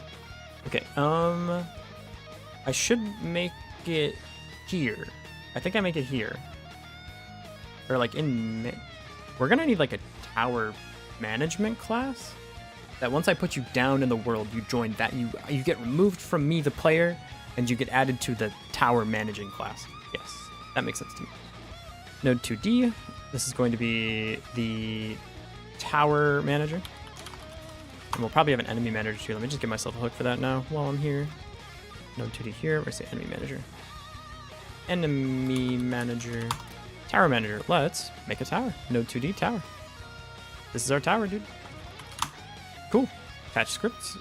This tower DGD. This thing's gonna have a couple things on it, so we're gonna have an area 2D. This will be its attack range, or attack detection range, I guess. This will be attack detection area, just in case it's not always a circle. But for now, it probably will always be a circle. We're gonna have the collision shape 2D. Yeah, collision shape 2D. This for you will be a circle. So we're gonna do something like circle, and then we can set the radius of the circle to, I don't know, 20 px. Why not? Go to 2D. Where is our tower right now? Where did I put you? Oh, you're over here? Let's move you out, I don't know, 50-50? There you go. This is our tower. 20 is so tiny. That's hilarious. We need like 300? That's more like it. Okay. This will probably be the arrow tower range, I think. Yeah. World Towers class? World Towers? I usually use like manager class in general for me, but that's the same thing. Yeah, I think that both are fine. That's just how I prefer to do it. We need the icon for the tower, so we need a sprite 2D. They're not going to be animated, I don't think. Are they going to be animated? The base won't be animated, but it can have an animated sprite above itself. So for now, I'm going to say no. Right, 32 by 32, so minimum has to be like 50 px circle. That's a good point, yeah, otherwise it literally could only hit inside of itself. They have to put it like literally on the road for it to hit. That's a good point though. I think then like for the sword one, it'll probably be like 64 pixels. So it'll just hit the ones around it, or maybe like 128 pixels or something. We can mess with all these. If they're not set perfectly mathematically, it's completely fine. This is the attack detection area. This needs to be masking correctly. For the collision, its layer is going to be on built. No, this would be attack ranges. Detection areas. So you live on that. That's your home. And you're going to mask to layer 4, which is enemies. And come on, enemies. Zoop. So you are on layer 3, you mask to layer 4. Perfect. It also needs a interaction detection area, now that I'm thinking about it, as well. So I'm going to go ahead and add that as well. So we're going to have another area 2D and another collision shape. Okay, or don't do what I want. That's fine. Collision shape 2D. I'm going to have this be in a rectangle shape, and this should be, if I remember correctly, 48 by 48. 48, not by 4. 48 by 48. So it's... Something's weird with the scale. 64 by 64?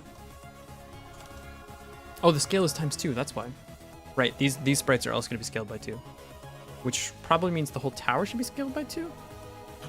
Because now the sprite... Yeah, that's the way it should work. Yeah, because now the sprite is exactly 32 by 32. There we go, perfect. This advanced player could also pick up an enemy and carry it around, maybe slow by 70 to 80%. That's... Wait a second, fun zone.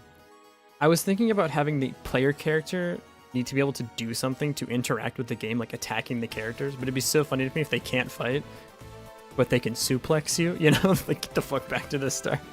Get out of here. That's actually hilarious. I might do that. Hold up. Yeah, you can't hit them, but you can just can pick up enemies. That's really funny to me. Just carry them above your head. Get the fuck back to the start of the map. 48 by 48 now should work. That has a little bit of extra space around the tower that you can interact with. Perfect. You can also throw them. This idea is goated, straight up. All right, this is the detection area, can now be scaled a little bit smaller, so maybe like 150. That'll work. This thing's now 48 by 48, so it should be the tile that it sits on plus a little bit of extra, maybe even less than this, maybe 40 by 40, just in case there's a lot of towers in the same area. I don't want you to have to like be weird about. Oh no, the player has the extra buffer. That's right. This is 32 by 32. I have extra space to interact with you, not you. There you go. Did you actually type better than me, TVH? That can't be true. I'm such a garbage typer.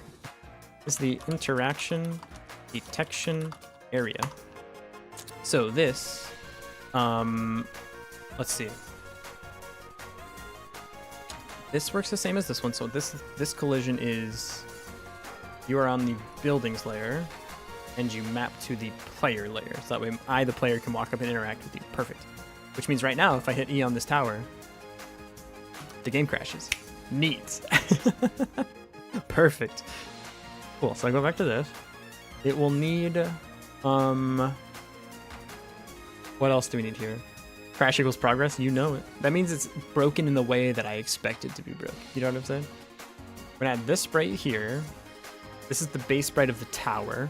And then we need the attack animation too, but that can be animation on top of the thing. Yeah, you do that too? Exactly. It's like, oh, we broke here? Then I know why it's broken. I know how to fix that. I'm so tired. I'm sorry. I'll have to get some rest soon. Take it easy. Okay, so we can go, this is the sprite 2D here. It's transforming. You set the scale to be 32.0 divided by 128. So it's scaled to be like the rest of our sprites, which means this should be right here. Perfect, dude.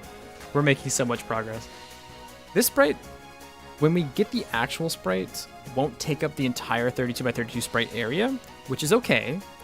That's actually optimal. But right now, because this icon is a little bit too big, if we put it down on the tile, it will take up literally the whole tile. So I'm going to scale it down just a little bit extra. But I will need to remember to put this scale back down later. That way, this thing actually sits correctly on a tile. So we need a couple things here. Function, place tower, pass. We can call this, when we, the player, are carrying the thing and we hit E, we'll drop it down onto the thing. This place tower needs to coincide with placing itself onto the terrain. So the terrain has to be in a grid pattern. Will the stuff be placed grid-wise? Literally, yes. That's exactly, yeah. You read my mind, Fun Zone. That's exactly what we're working on right now. This will take the position of the placement, which sits in front of the character by 32 pixels, and figure out where on the map that thing should go, if it is possible for it to go there. That's what we need to do this. You're on right now, Bang? Hey, good to see you, buddy. I'm on M. I don't know what that means, but all right. Evil Hollow, hope you're doing well. I hope you're doing well. Evil Hollow, how's it going? Welcome back. I haven't seen you in a bit. Okay, so we go, this is the tower. Do we, as the player, want to be carrying the actual whole tower? Or do we want to just, do we want the whole node, and the whole node has the sprite above it? And that way its position will just be 32 pixels in front of our position. Or do we want to only hold the icon above our head? I think it is easier for us to carry the whole node on us as the player. Even though then, yeah, carry the whole tower, that way it shows how strong a dwarf is. Even though it's just hypothetically the icon versus the actual node, I love your gumption. You're gonna draw a little box on the screen, show the player where it's gonna be placed. Color it red or green if you can place. I think so, yeah, Andy Codes Web. I was thinking about that. We're gonna have the map as a single array with each index corresponding to a grid position that I put the data into based on whether a tower is there or forge or ore deposit. We can do that based on the tower set actually, which is nice. And the tower look funny, but building it after placing is more balanced. Yeah, exactly. Hydrate, you got it. But any towers being carried can still attack, so you can have a weapon in some way. That's very silly. I actually kind of like that. This will be carrying the whole node anyways. Tower can attack while placing. And it's not too OP because you can't do anything else till you put the tower down anyways. So that's how you can also use a weapon, is you can literally carry the tower. Since no TDVR textures, array to hold sprite textures, current texture index, 0 func ready, textures that append preload, res sprite 1. What is this application? Samcat, I'm so glad you asked. This is Obsidian. This is the best application that you'll ever use in your entire life. Obsidian is the coolest thing ever. Obsidian. It's a markdown editor. So you can do a bunch of really, really cool stuff in Obsidian. So one thing is it has a bunch of plugins, like Excalidraw. So you can draw. This is actually where we planned out the game, was in Excalidraw. So you can like draw a bunch of stuff, like MS Paint, sort of. Hey, I'm Pirate Software. Hello. Hello, here's a box. something web security. You can also do things where you can link to other parts of your document in one of the things that you're working on. It's like Notepad for calculating game. Yeah, basic, better Notepad, exactly. But let's say I want to link to my art list. I can do this and say art list. And now if I'm like working on stuff like, oh, pull up the UI things to build, right. Oh, what was my art list again? I can click this, it'll take me to art list. It's so sick. And if you make a bunch of these files, what it'll show you in here, no, here, where is it? The grid, the grid map, the map. Show me the map. I don't remember where to see it. Here, it'll show you all the things that are in your project that you've linked together. So you can create a bunch of links to a bunch of extra stuff. It's so cool, so cool. My next CalJar plugin, but I couldn't use it. It didn't work, and I don't know why. Got to enable it. You have to do something weird. So you have to go to your plugins. You go to your settings. You go to you go to community plugins. You have to turn on community plugins and then enable the plugin. It's 2 steps. I don't know why. So if you miss one of the 2 steps, it won't work. But yeah, it's also sometimes it's just finicky. I don't know. You're gonna make an Excalibur canvas? Yeah, true. You should, if everything's working right, you'll have this button on the left here that you can use to like make a new canvas and you can draw stuff. Smiley face. Cool. Yeah, TY, thank you. I'm the biggest Obsidian stan this side, the Tokyo River. Just in right now, I'm an organized project I'm working on. Thanks for the recommendation. I'm so happy you're using it. I used it when I worked at Amazon because we were in microservice hell and had 8 billion fucking microservices all the time. And so it helped me keep track of like all the different things. You know, look done. Must have missed a step. It's really finicky. Sorry. It's just weird like that. Place tower. So this will be tower position. This will be a vector 2. Vector 2. So we're going to need to go to the map. Do we need a map reference here? No. We can have this thing tell us the map position. The tower manager can have a reference to them. Yeah. This part is game dev for you, and Godot for me it's UI. Right now, it's the saving bug in Godot. That's my least favorite thing ever in the entire universe right now. But normally in Godot, controls I still struggle with, getting everything to like margin and fit correctly in a box. I just need to use it more because I'm not super familiar with it. But also, hey, CodeCuber, how's it going, buddy? You're not doing this Wild Jam, right? You're skipping this one? It's still good to see you, but I wish you were making another game. I love your games, CodeCuber, so much. All right, this is the tower position. So I'm gonna say, get parent. Oh shit, wait, we can't do this if we're carrying the whole tower. You won't exist right now. Spicy, okay.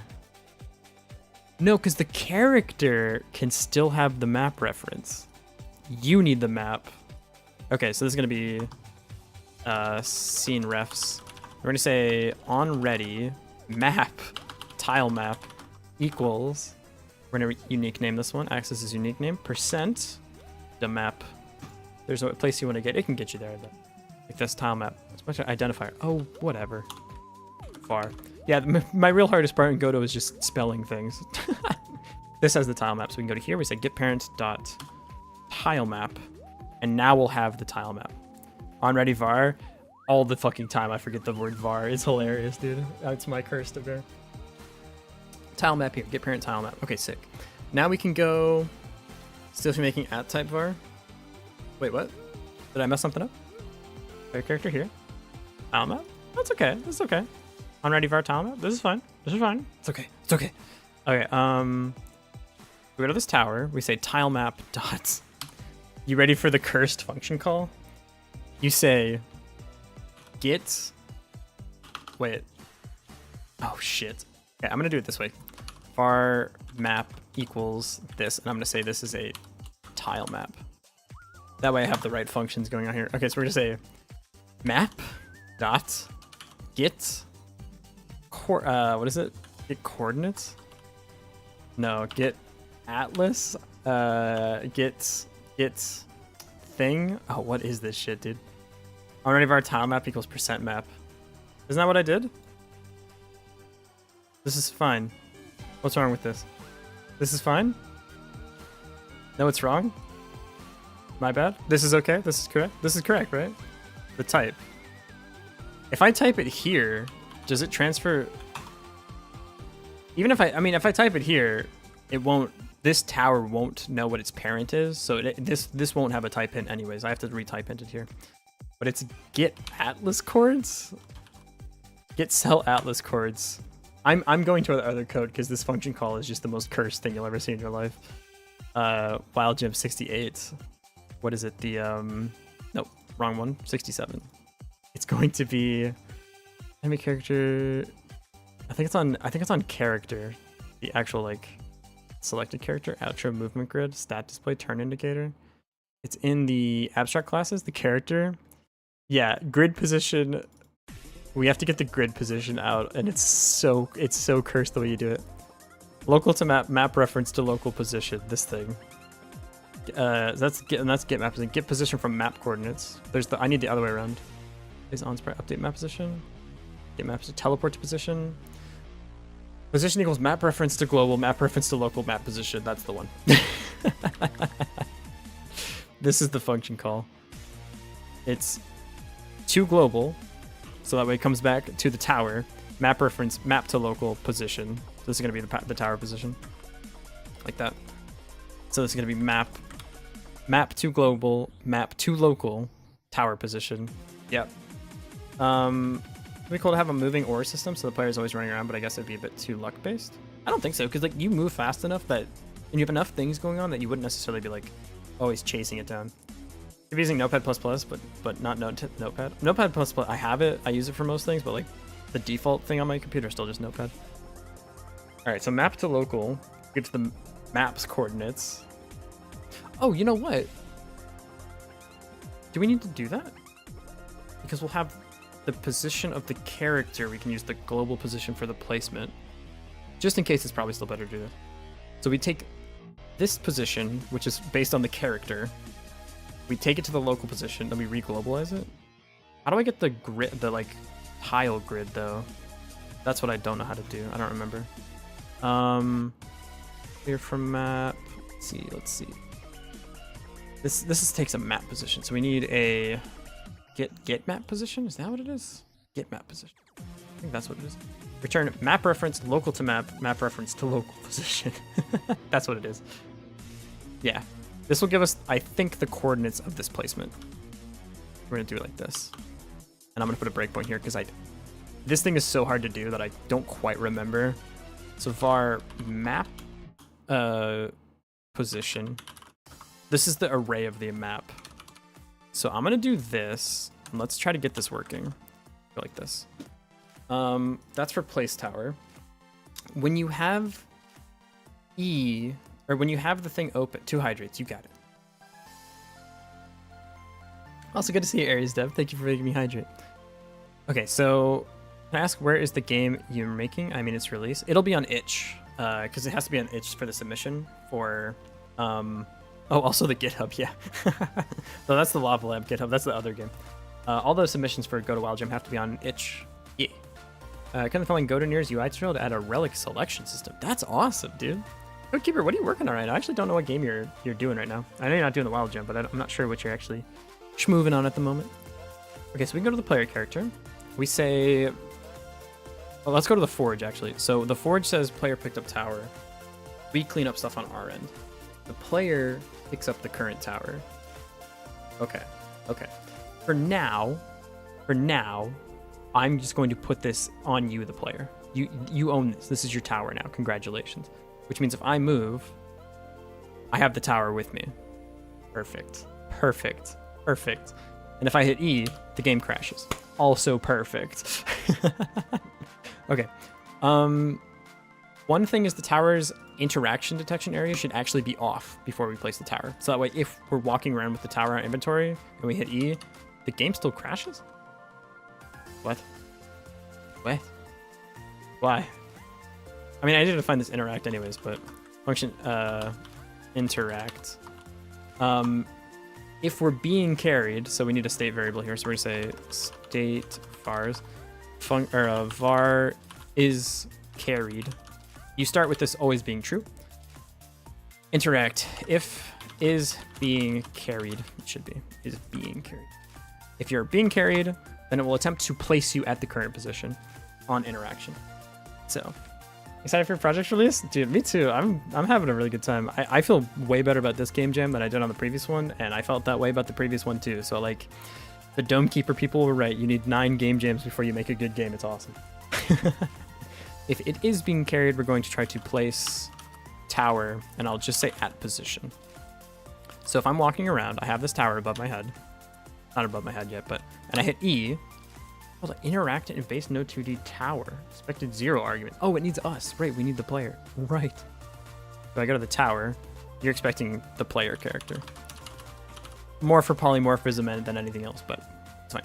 Walk around, I hit E, hit the breakpoint. The tower position is this. Map position, oops. Need another breakpoint. Oop. The map position is 0, 0. That's not right. Map to local position. Wait. Map to local, this position is going to be 33.33 because we're both global. We're both centered at 0, 0, so this is actually fine.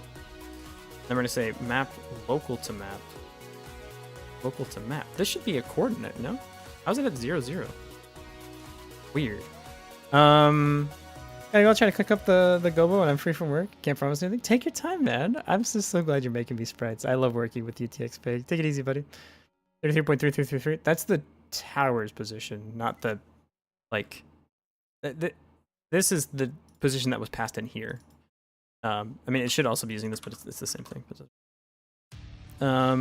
Thinking road like always, with where the lower health you have, the stronger you get. Neat. Stronger can be like more abilities or stat boosts. Kind of the opposite of my submission for Wild Jam 67. That's cool, man. I like that. Also, hey, Viridian, how's it going, buddy? Obsidian, I wish. The map position not having a value? It has a value. It's 0, 0. It's just mapping it incorrectly. Because this is this localizes the tower position, which would be 33.33. I'm sorry, I gotta continue creating a game. Don't be sorry, that's awesome, man. Have a good time creating your game. I mean, if you wanted to post pictures about it in the Discord and the Show Your Stuff channel, I mean, I wouldn't be mad about it, you know, if you really want to make it up to me. Got a friend on board to help me with pixel art? Hell yeah, Code Cuber. Dude. Hell yeah, I'm so excited. This is the map. You have a grid, right? Position? Scale? Yeah, you have a grid. Aren't you? Local to map should take the local position. Maybe I'm getting actually just unlucky and I need to like move to a different tile. Let's see what like this tile is. Ah, still 0, 0. Huh. This should definitely not be 0, 0. If I go to 2D and I click on my map, what is like... Yeah, okay, so this is like 7, 0. I want this coordinate to come back to me. That way I know where I am on the map. What if there's a train tower where you place 2 you can teleport, fast travel, ease out, chaotic running? Maddie, how do you have all of these great ideas? That's a great idea. I don't know if I can get to it with the game jam, but yeah, you absolutely should have like a conduit tower or something for teleporting. Why would you not have that? It seems very useful to me. Actually, that would be more if like the towers could block your movement too, so you like need to be able to teleport between 2 locations. You have really good ideas. Okay, I'll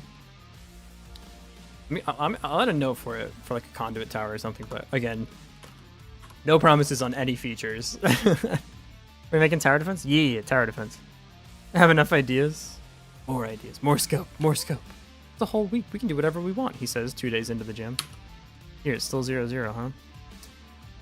Maybe I'd take this out? Because I have the map correctly. This is the map. So local to map? Maybe we do local to map the position? We just take our position? What is currently our position of like our actual self? That's 33.33. Wait. Ah. We're attached to the player. This is mapping correctly to 0, 0.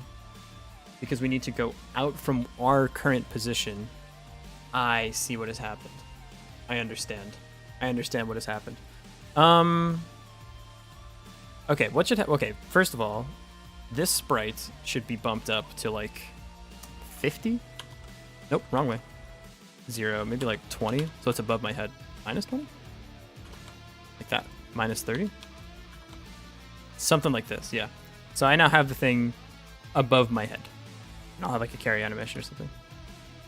When I click this button, the tower position is 0, 0. This is actually happening correctly, but I need to say self dot or what is it? To global? To global. Get the global position of my current self. Then say local to map, because the map is at 0, 0, so we don't actually need to localize the position. So now if I click here, now it's 10-2. There we go. Perfect. Perfect. So now we have the position where we're trying to place the tile. And instead of this, I can just say tile map dot local to map, right? I can just say this. That should work the same. Let me make sure. As your friendly fire, could be trying to make this kind of like a bullet hell. That seems very stressful. I don't know about that one. I don't know if I would enjoy something like that. A little bit too much going on. Okay. There's no such thing as too many ideas. Oh no, there is. No, trust me on that.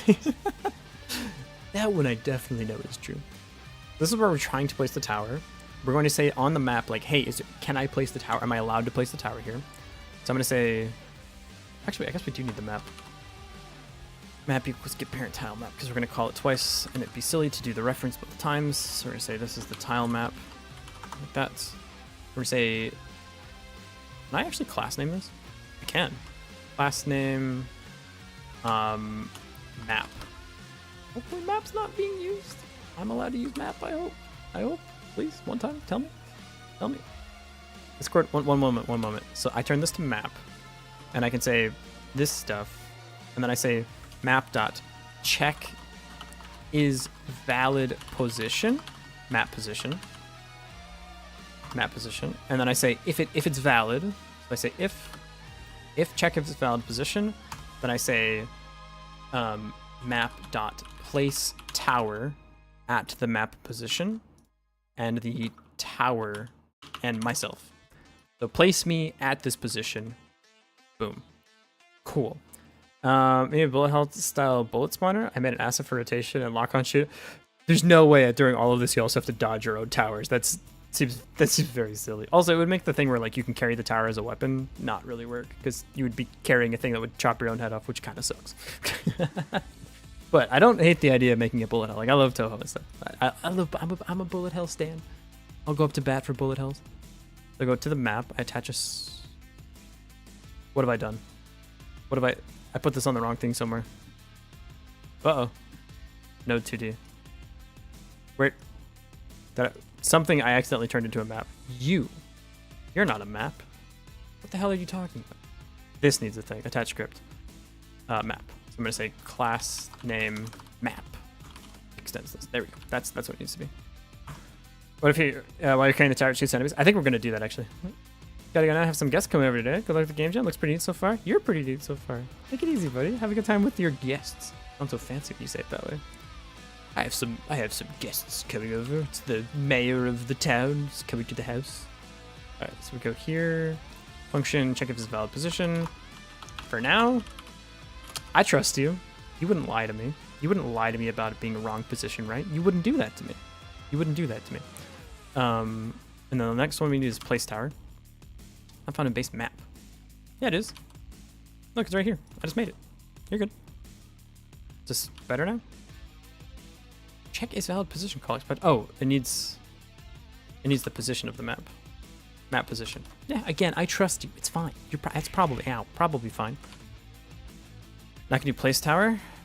Cannot call non-static function check position on class map directly. Oh, it's right. There we go. Check valid position, and we're gonna say place tower. So place tower, so function place tower, map position tower. I'm gonna say the map position banana. Oh fuck! I'm sorry. Is this song BPM, the rhythm-based shooter? It's gonna bug me. Ow. This song BPM? I don't know what you mean by that. It is Who Knows by Into Asgard. Yeah. Ow. Oh god. I'm trying to. Okay, I'll catch the next one. What? Oh, it's too slow. Sorry. One more. No more. Oh wait. Ow. No, the bit. I almost had it. God. Ow. Jesus. Stop. Call down, all of you. God. I made the can do a flip though. Thaw. Ow. Hamburger. Wait. I got it. It's doomed. Everything in this world is destroyed. Nothing's. I don't even care anymore. Bring it on. I'm already ruined. Yep, sure. Here, why not? Place towers. We're gonna say,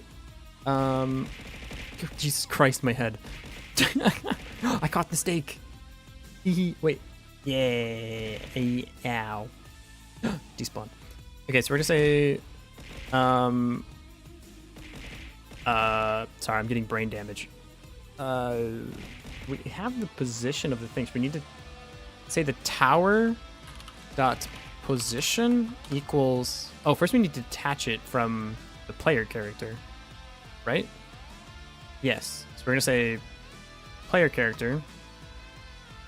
Player character. We need to detach this somehow. Dot remove. Remove. I think it's remove child, right? Remove child tower. You don't exist there anymore. We're going to say instead tower manager dot add child. We're going to transfer ownership of the kid. Access here. Hey Darkwood, welcome in. Spent 8k clouds on that. God damn, you had a lot of clouds.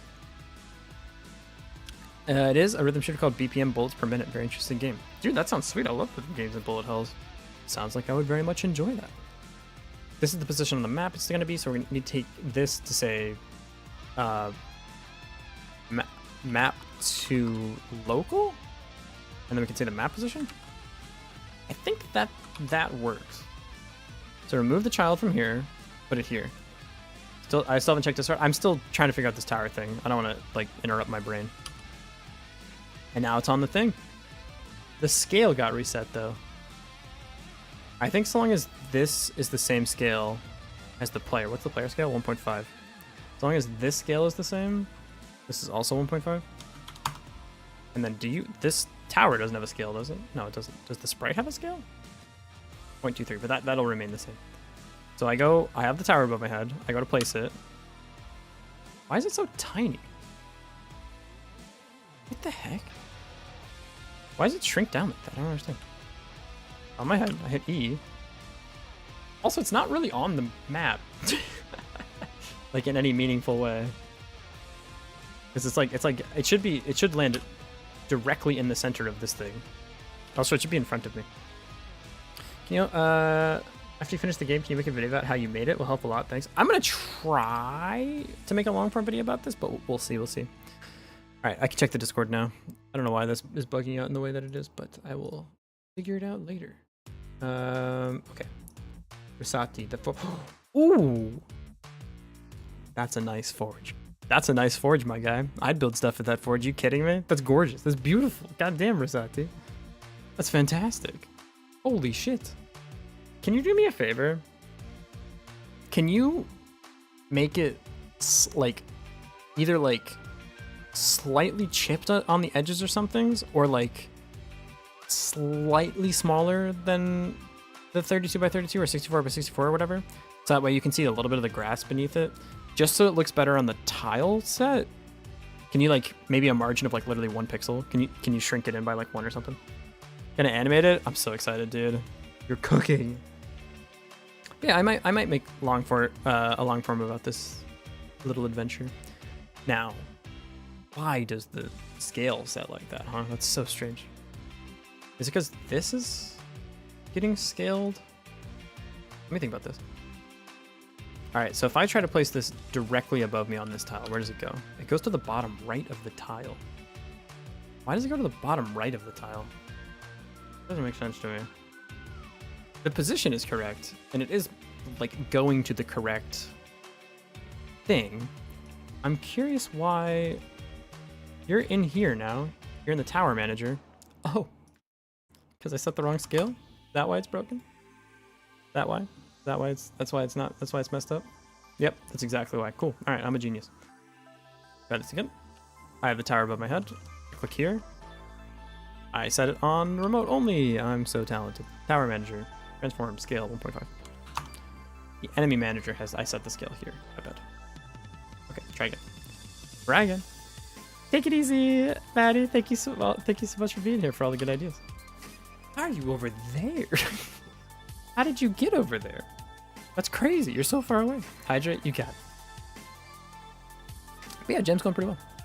You're working on my full commercial game. I have an MVP and a demo on itch with a secret link. Dang, get some feedback. Hell yeah, man. Teleportation? I don't know what's going on with that. That's very strange. The coordinates are probably The coordinates are probably being set fine. Why is that happening? Also, for now, I'm going to make the sprites the exact resolution scale. 0.25.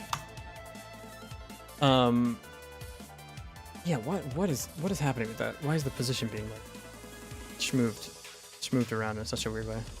Click. Okay. You're over there. It's probably due to the scale on this thing.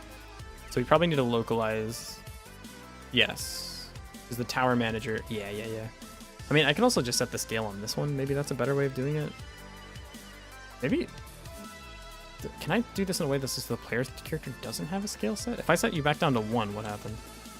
Because now I'm not having divide by 1.5. Yeah, I'm trying not to be able to like have it be hacky. Wait, did I scale? What did I just scale down? Oh god. Click the wrong button again. Sprite, everything else is fine. Well, whatever it was, we'll just figure it out later. I don't know. I think I just broke something, but if I set you to 1, I'm just a tinier guy now. Right? Yeah, I'm super small now. But now, okay, it's the scaling. Yep. I'm gonna set this back to 0. I'm gonna set the player character back to 1.5. When you're in the player character, we'll divide by the player character scale, but I want the tower to be the correct scale. That makes sense. So like, when I'm above the player, I'm gonna divide my scale by 1.5. When I place, I need to then go back up to the scale that I had. Okay, that makes sense to me. Cool. Okay, so the tower itself has no scale. The sprite of the tower has this scale, which is then being. Then you multiply this by 2. It's gonna look very strange until I place it, but big tower. And now when I place, it takes up the whole block. There we go. That's what I need. Okay, when you're on the player, so when I first construct you, I need to divide your scale by 2, and then when I place you, I multiply it back by 2. So, tower. Actually, since you're going to spawn in like this, I will set your scale to be 0.25 for now, until we get the correct sprite sizes. And then in here, the tower manager will be 1, and I will set the player, or the tower scale correctly when we place. Okay, so we go to the map here. We're gonna say tower.scale divide times equals 2. I think that works. If I carry the tower around on my head, I go to place it, it'll place down. There we go. We're good. Go back to my UI tutorial. Right on, man. Thanks for being here. Cool. Now the question is, why is it not on the grid correctly? Because we have the map position here.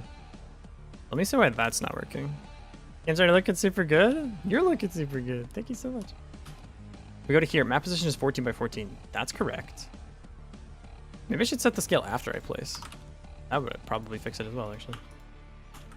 Yeah. Let's try that. So I go over, click the thing. It's still not like on the grid. It's weird.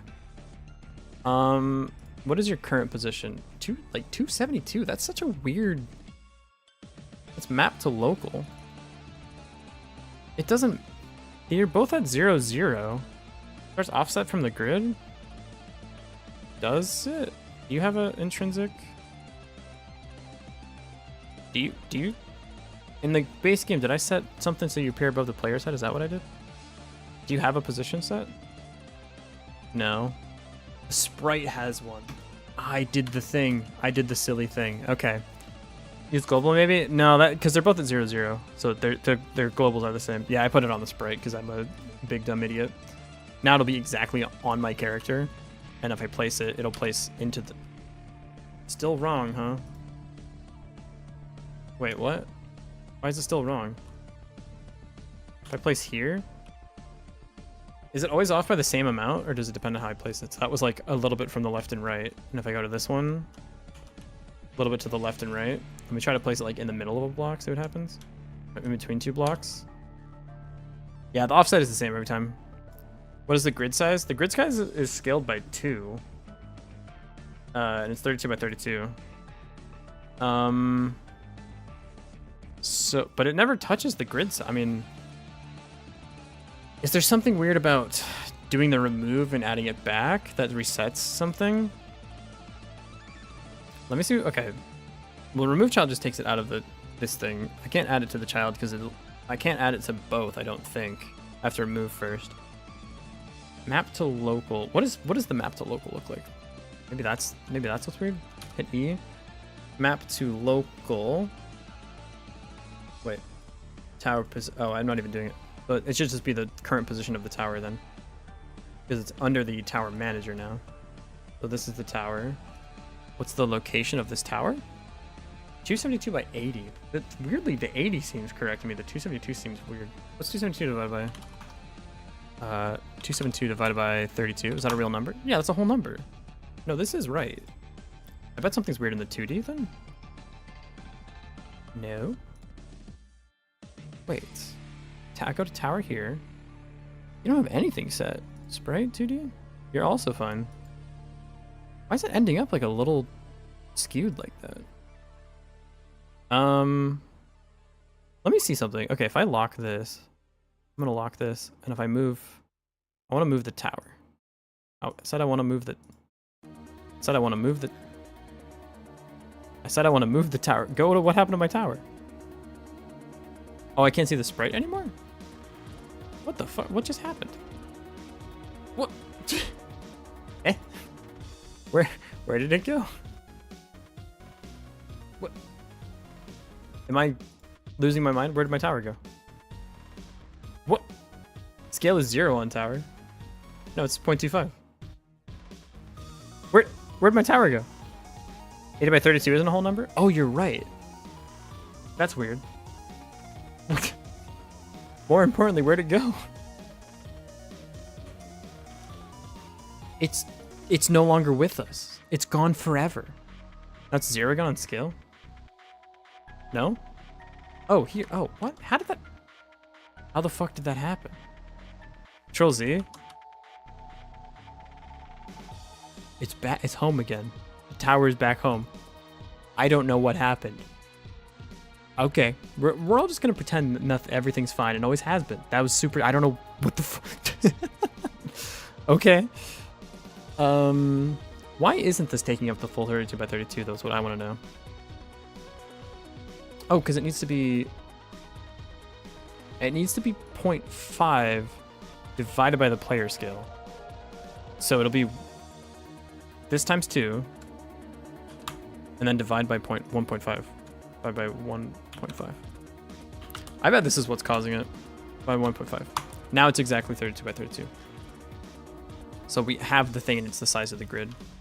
If I place breakpoints, this is fine. I'm curious to know what happens. Now it's getting scaled up. We don't need to do that. This should only be. Let me see what it looks like without the scaling. Click. Now it's getting set correctly. And the scale needs to be bumped up to. When we're walking around, it's divided by 1.5. So we need to multiply by 1.5. We're going to multiply by 1.5. We're multiplying back by the sprite, the scalar of the character. I walk around, I place. Cool. Now why is the X and Y off? That part I don't know. Maybe if we put the scale before? Maybe? Maybe that just fixes it one time? Didn't fix it. Okay, yeah, our thing is off by a little bit. So let me make sure there's nothing here. Shilligan's Island, thank you for the follow, I appreciate it. Nothing's here. The sprite 2D is scaled correctly here too, because it takes up exactly 1 cell. When I go to place it, it will go back up to 0.5, which is correct. So let me make sure. I'm gonna put a return here because I want to see the scale of all of this. When I walk around, I'm gonna hit this. A breakpoint, huh? Weird. I'm gonna walk around, hit E, goes to the breakpoints. Map position 72, that's correct. We go to the remote here. The tower should now be scale 1.5. What? That doesn't make sense. Why is it 1.5? Huh? The scale on the tower should be 0. Because I'm scaling the sprite. Oh, because I'm scaling the sprite, huh? Yeah. Dot sprite. Oh, yeah. Yep. I think that'll fix it. Sprite gets scaled back up. What if the song title had a title that's a pun? Hell yeah, dude. Sprite.scale, thank you. Also, this sprite isn't set, but we can set it on the tower. Pause. We go to the tower. We need to say scene refs. We're gonna say at on ready var. Hey Merlin, welcome in, buddy. Good afternoon. Sprite equals sprite 2D, like that. I'll change this to tower sprite. Tower sprite. Go here, we say tower sprite, like that. We have the sprite here. Now it should reference correctly, and I hit E to place the thing. We hit the breakpoints. Now I'm curious what your position is. Is it something where it's still 80? Why is the Y? Why is 2 times the thing 80? That doesn't make sense to me at all. It's gonna be off by a little bit. Weird. I'm gonna say, hey, I'm gonna make some dumplings as a gift in a bit. How are you? I'm great. I'm running into like a weird visual bug here, but other than that, I'm chilling. Still places it weird. If the let me see. Map set up right with scale and stuff? Yeah. If I go here, what does it return? 0? It just literally should be 0. Maybe I do. Maybe for some reason I do need to do global or something. I mean, you're at 0, 0, right? The tower manager? Yeah, the map's at 0, 0, right? What's your transform? It's also 0. You're all this. You all live together. You're all friends. I don't understand. You guys are all roommates. Why isn't it working? Cool. Yeah, that's super strange. It's not because it's scaled too for the map. I mean, it shouldn't. I'll just. This is mapped to local, so I'll say to global. I don't know why. I'm assuming things should just work. Maybe I should just trust that they don't. I don't need this breakpoint. Okay, now it's aligning correctly, but it's in the completely wrong spot. Teleporting towers. Okay. Don't know why you're over there now, but good for you. We probably need to do divide by 2. Is that the global position? It looks like a scale thing. Divide. No, because the tower, the divide by 2 for this. 2 global, the position. You want this divided by 2? Position is doubled based on the map scale? Is that tower goal position? Back to this shit. It's the scale the entire time. Now it snaps to the grid correctly. It's probably... Oops. Don't crash on me. Okay, thank you. Probably... It's doubling up the coordinates of the thing. This is not localizing correctly. Or this position isn't getting set correctly, probably. What's wrong? Use indent in class body? What are you talking about? Let me see the map position it thinks it's at. So this should be 0, 1, 2, 3. So I'm setting it 0, 1, 2, 3. Where do you think? Oh, you think you're at X of 7, huh? That's not good. It's in the map position thing that it's getting messed up. So in the tower here, map position, get parent tile local to map to global position. Tile map, local to map to global position. This should be to local? To local? This would be the map tile map dot to local? Yeah, because otherwise it's not getting set back to being small. Become tiny. Oh, sorry, map. Yep. Map dot to local. Yeah, scaling things are so weird. The function wrap hell is always like this with tile maps. Now I should hit this. And now it's 4-4, which is correct. And yeah, wow, you're over there now. That's crazy. Huh. This is 4-4 though. Let's go here. This is 7-7. It's gone. It's gone now. Tower.global position. 2 global. Wait. This should be 2 local? You want this? I can't do tower.global position. You know, weirdly, that looks correct.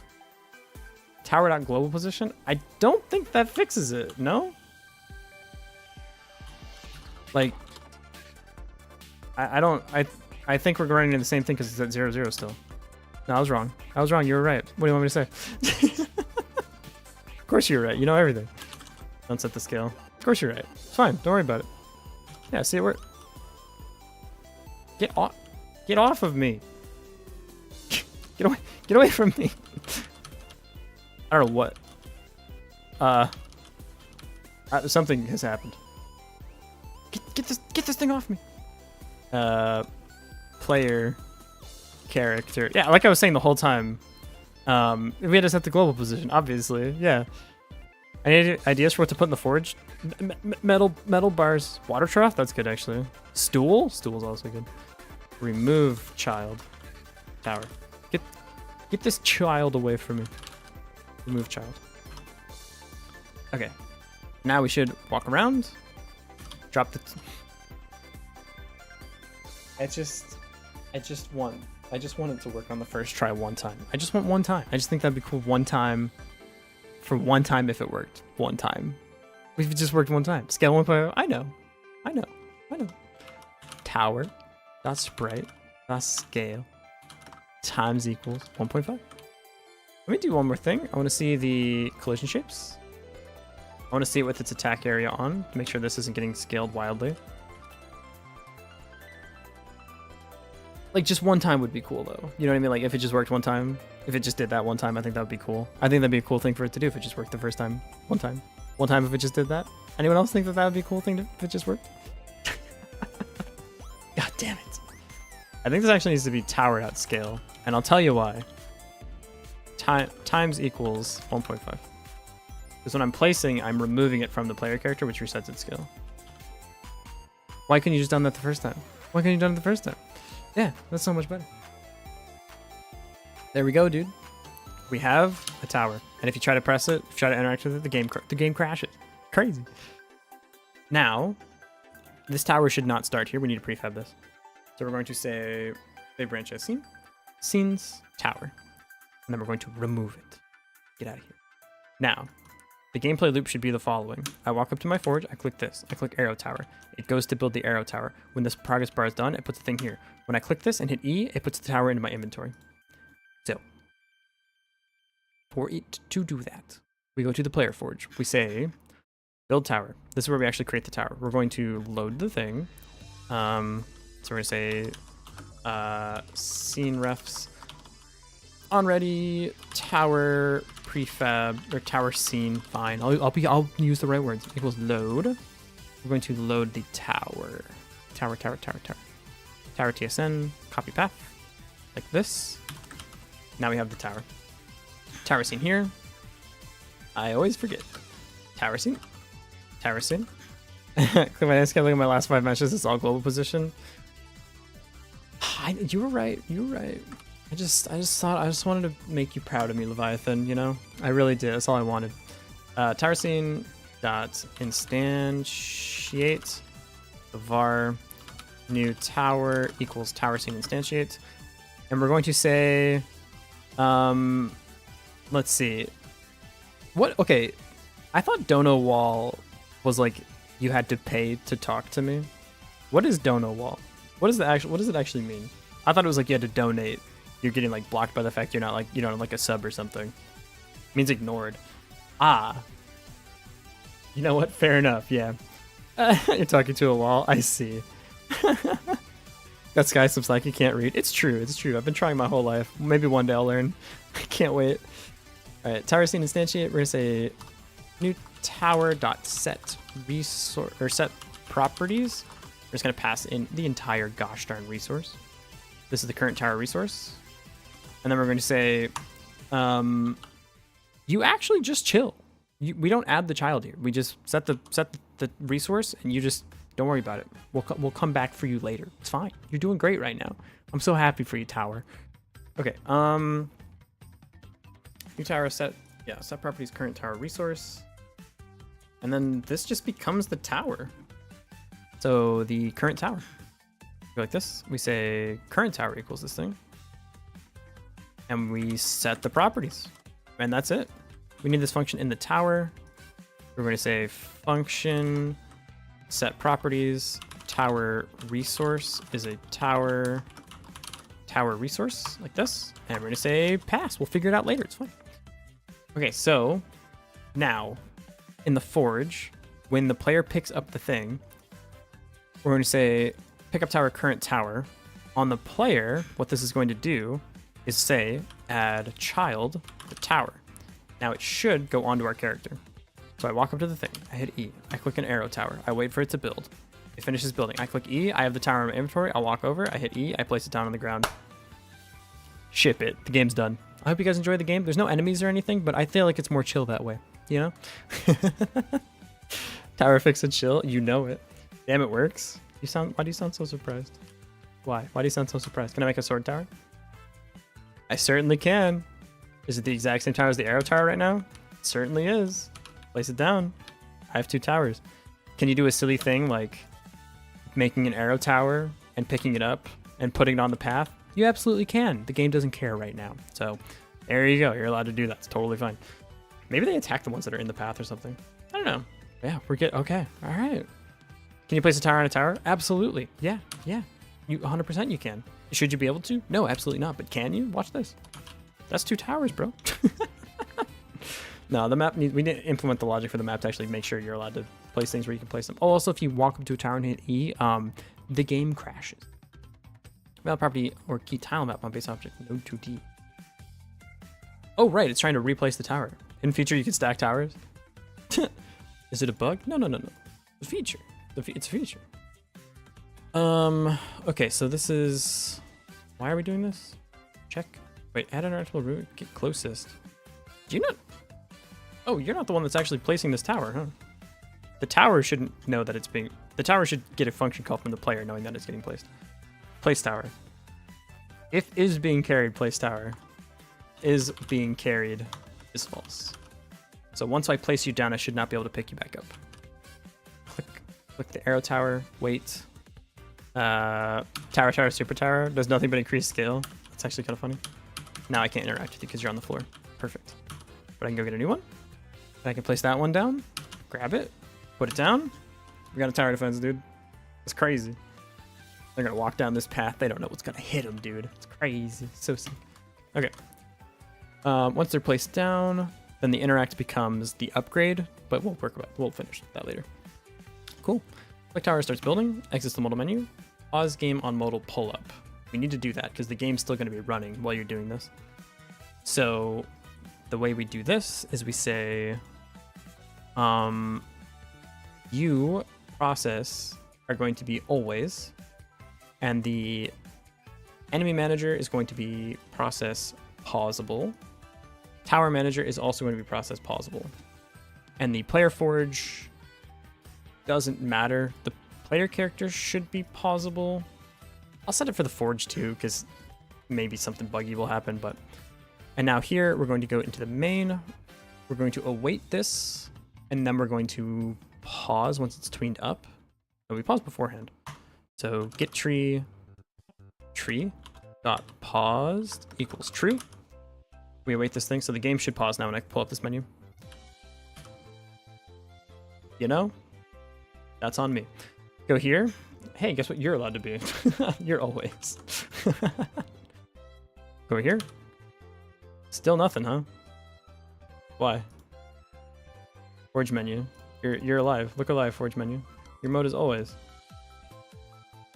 When paused? Always? Yeah, it's always. Is the main? It's also always. What? Wait. What? Why? Forge isn't possible. You can say skip the build time by opening the menu and waiting so things don't progress. I think you should be able to hotkey it. Set pause after tween. No, it should pause before the tween. It should definitely pause before the tween. But this tween is here. It should pause as soon as you click the button, right? And then it should tween up and in. But the tween is here, so it's fine for it to be like this. The tree create tween. Yeah, that's fine. The tree is always, so this is okay.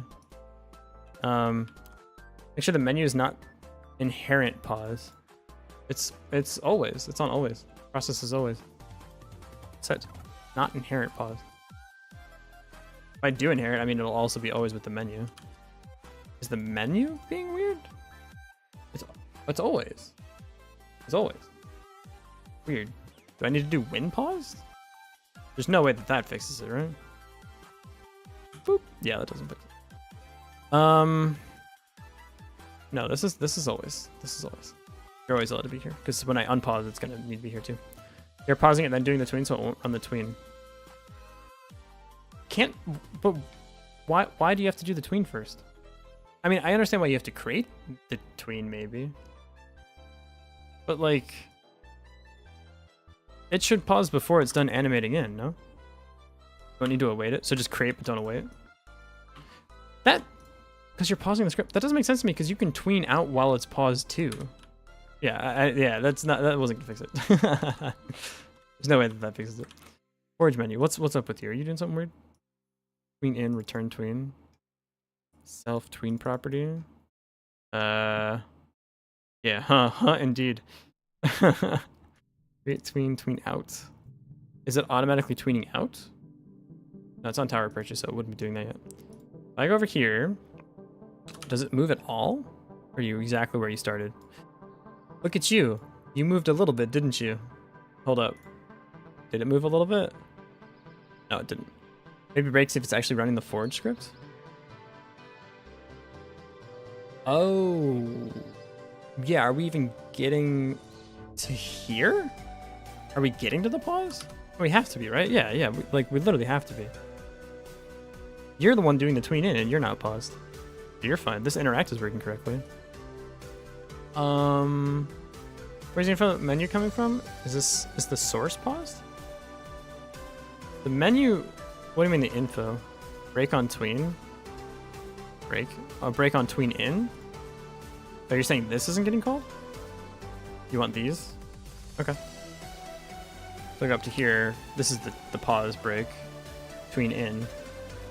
It's definitely here. It goes here, it goes here.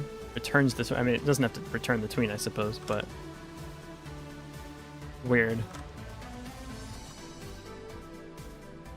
It's just taking a really long time. Maybe the number's really high. Tween not working while paused. Let's see. Yeah. Use the button to pause, get easier. Oh, is it just a bug? Tween doesn't have an always mode, right? You're setting the mode of the tween. Not that I know, but tween isn't a node anymore. 4+, I'm using always. Tween isn't bound to the node, it seems, which is the only process when the tree is unpaused. See here, trying to use set to pause mode tween.tween pauses pause on your tween. Interesting. Makes sense, but it's also really stupid. I agree. Set pause mode. Set process mode? Maybe set process mode. Yeah, this needs to be. It's set process mode. Put this in the main or something. Tween.set pause mode. Set process. Set pause mode. That's so strange. Bound stop. Bound. Probably bound. Process. What happens if I do that? Click buttons. Breakpoint. Continue on with your life. I don't know. I went all over. Dude, literally why? Click. Okay. Yay, indeed. Now, when I click a thing on here in the Forge menu, where's the signal for this? Create Forge options. Huh? Wait. Tween out. Where's the button, dude? Godot moment. Yeah, I don't know. That was a weird one. Connect on tower purchased. We're gonna unpause the game. Get tree dot paused. Wait. We should finish tweening out first, right? No, that's okay. Get tree dot paused equals false. Then tween out, then start the build. Yeah, hydrate, you got it.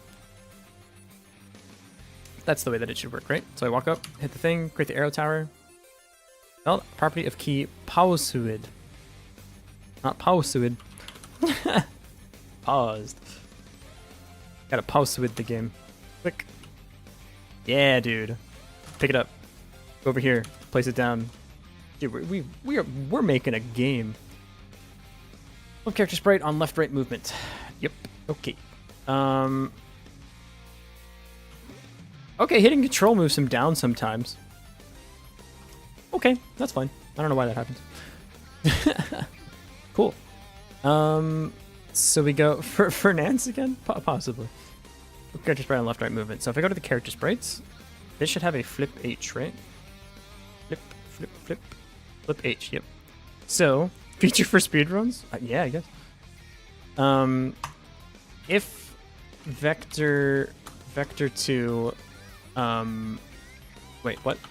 If character movement vector dot x is your movement left right, if this is greater than or equal to 0, we're going to say flip animated sprite 2D dot flip h equals false, else make it true. And I might have this backwards, but we're gonna coin flip it. You ready? You ready? Am I right? Am I wrong? Coin flip? We won the coin flip. Congratulations, everyone. Look at him. He's doing a little dance. He's doing a little schmixin'. He's perfect. I love him. Animated sprite 2D flip equals character movement vector greater than or equal to 0. Okay. That's really what you want from me. I'll do it. I'll be like this. There you go. Hydrate. You got it. Didn't think you would actually.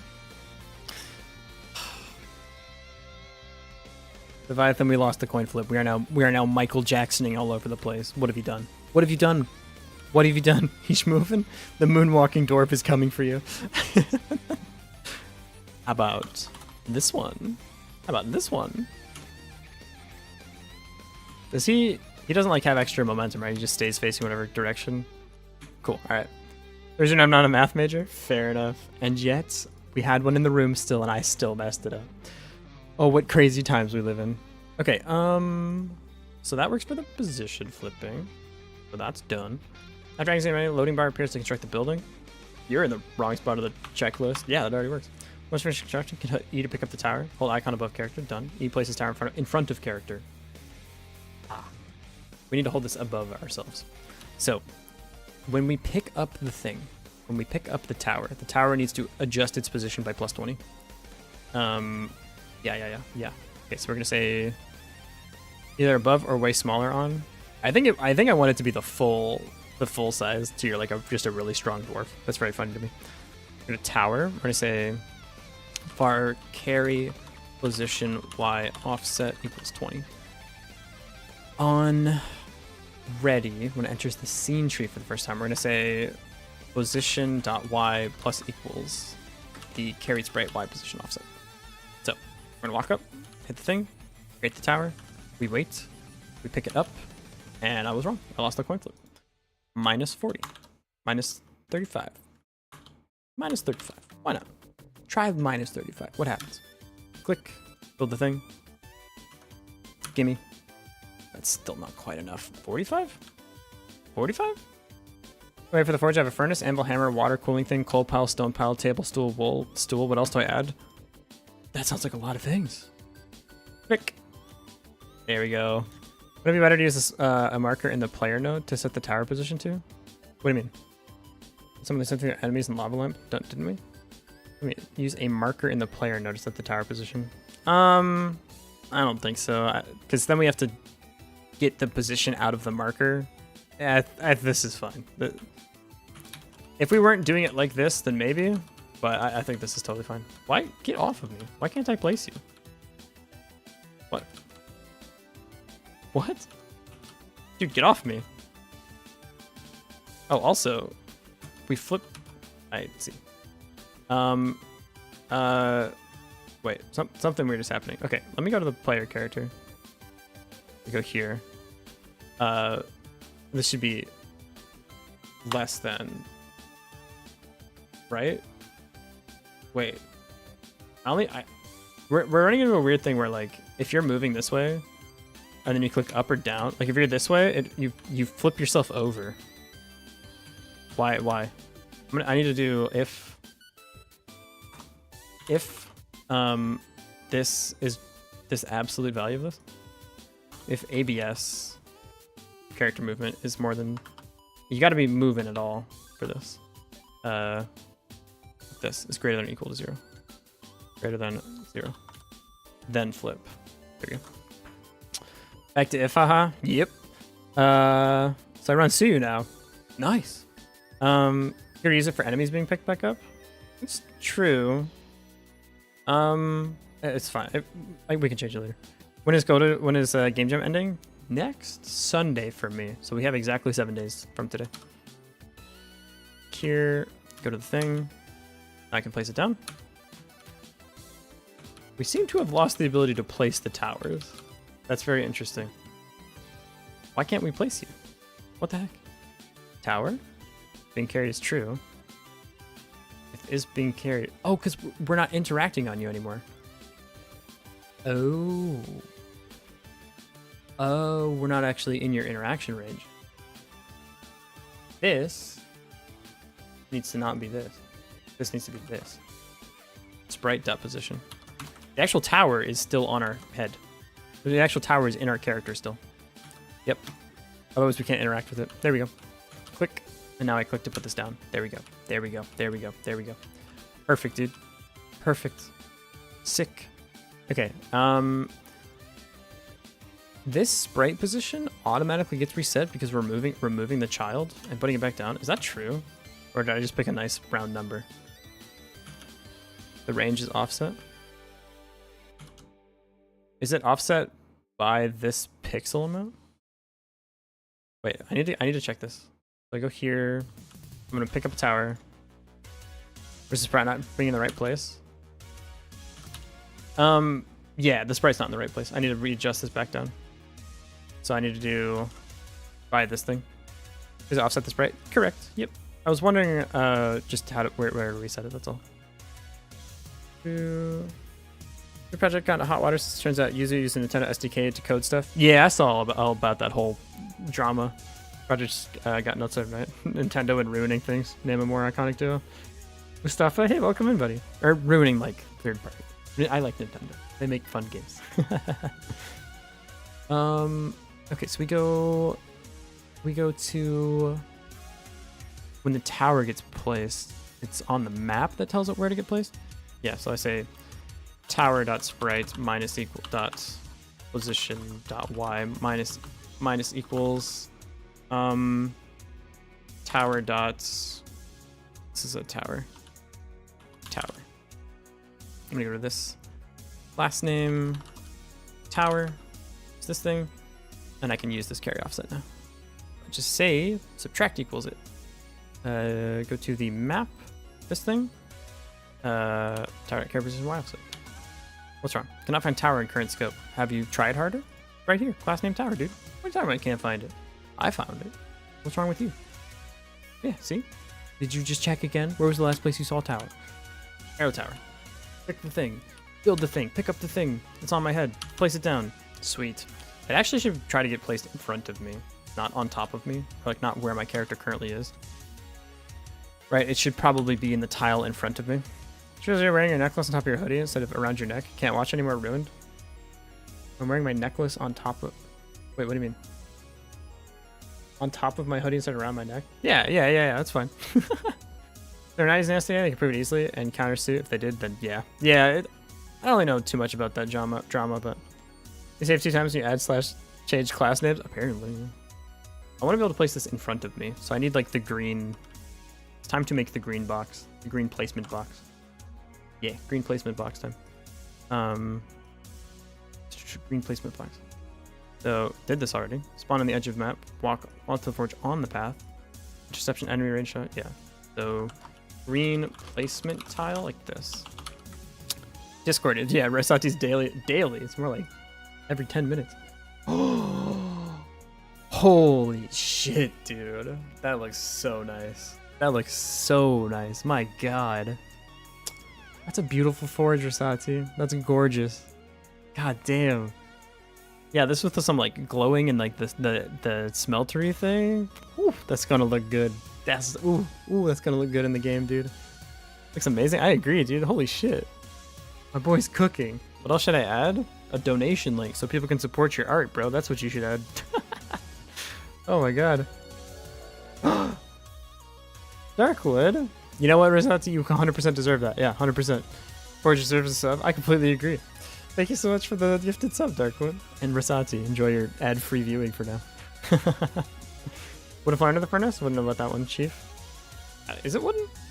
No, it's brick. It's brick. Those are bricks, dude. It's all good. Yeah. First save trip, second save's class name. Oh, I see. I didn't realize it was broked like that. Interesting. Huh. Thanks. Yeah, for real. All right, we need a green tile in front of you, the player. Add child node. Sprites. Sprite 2D. This is your place tile. Placement tile.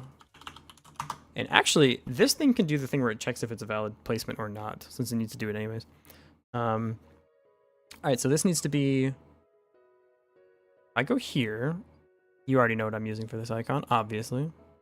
Placement tile here, we're going to divide this scale. Should be 32.0 divided by 128. We'll make it slightly too small. Right, it needs to be times 1.5. You can do that? I didn't mean to, but apparently you can do that in Godot. This is then times 1.5. That'll make it one tile exactly. If I walk around now, I should have exactly one tile in front of me. It's actually too big. What weirdness is going on here?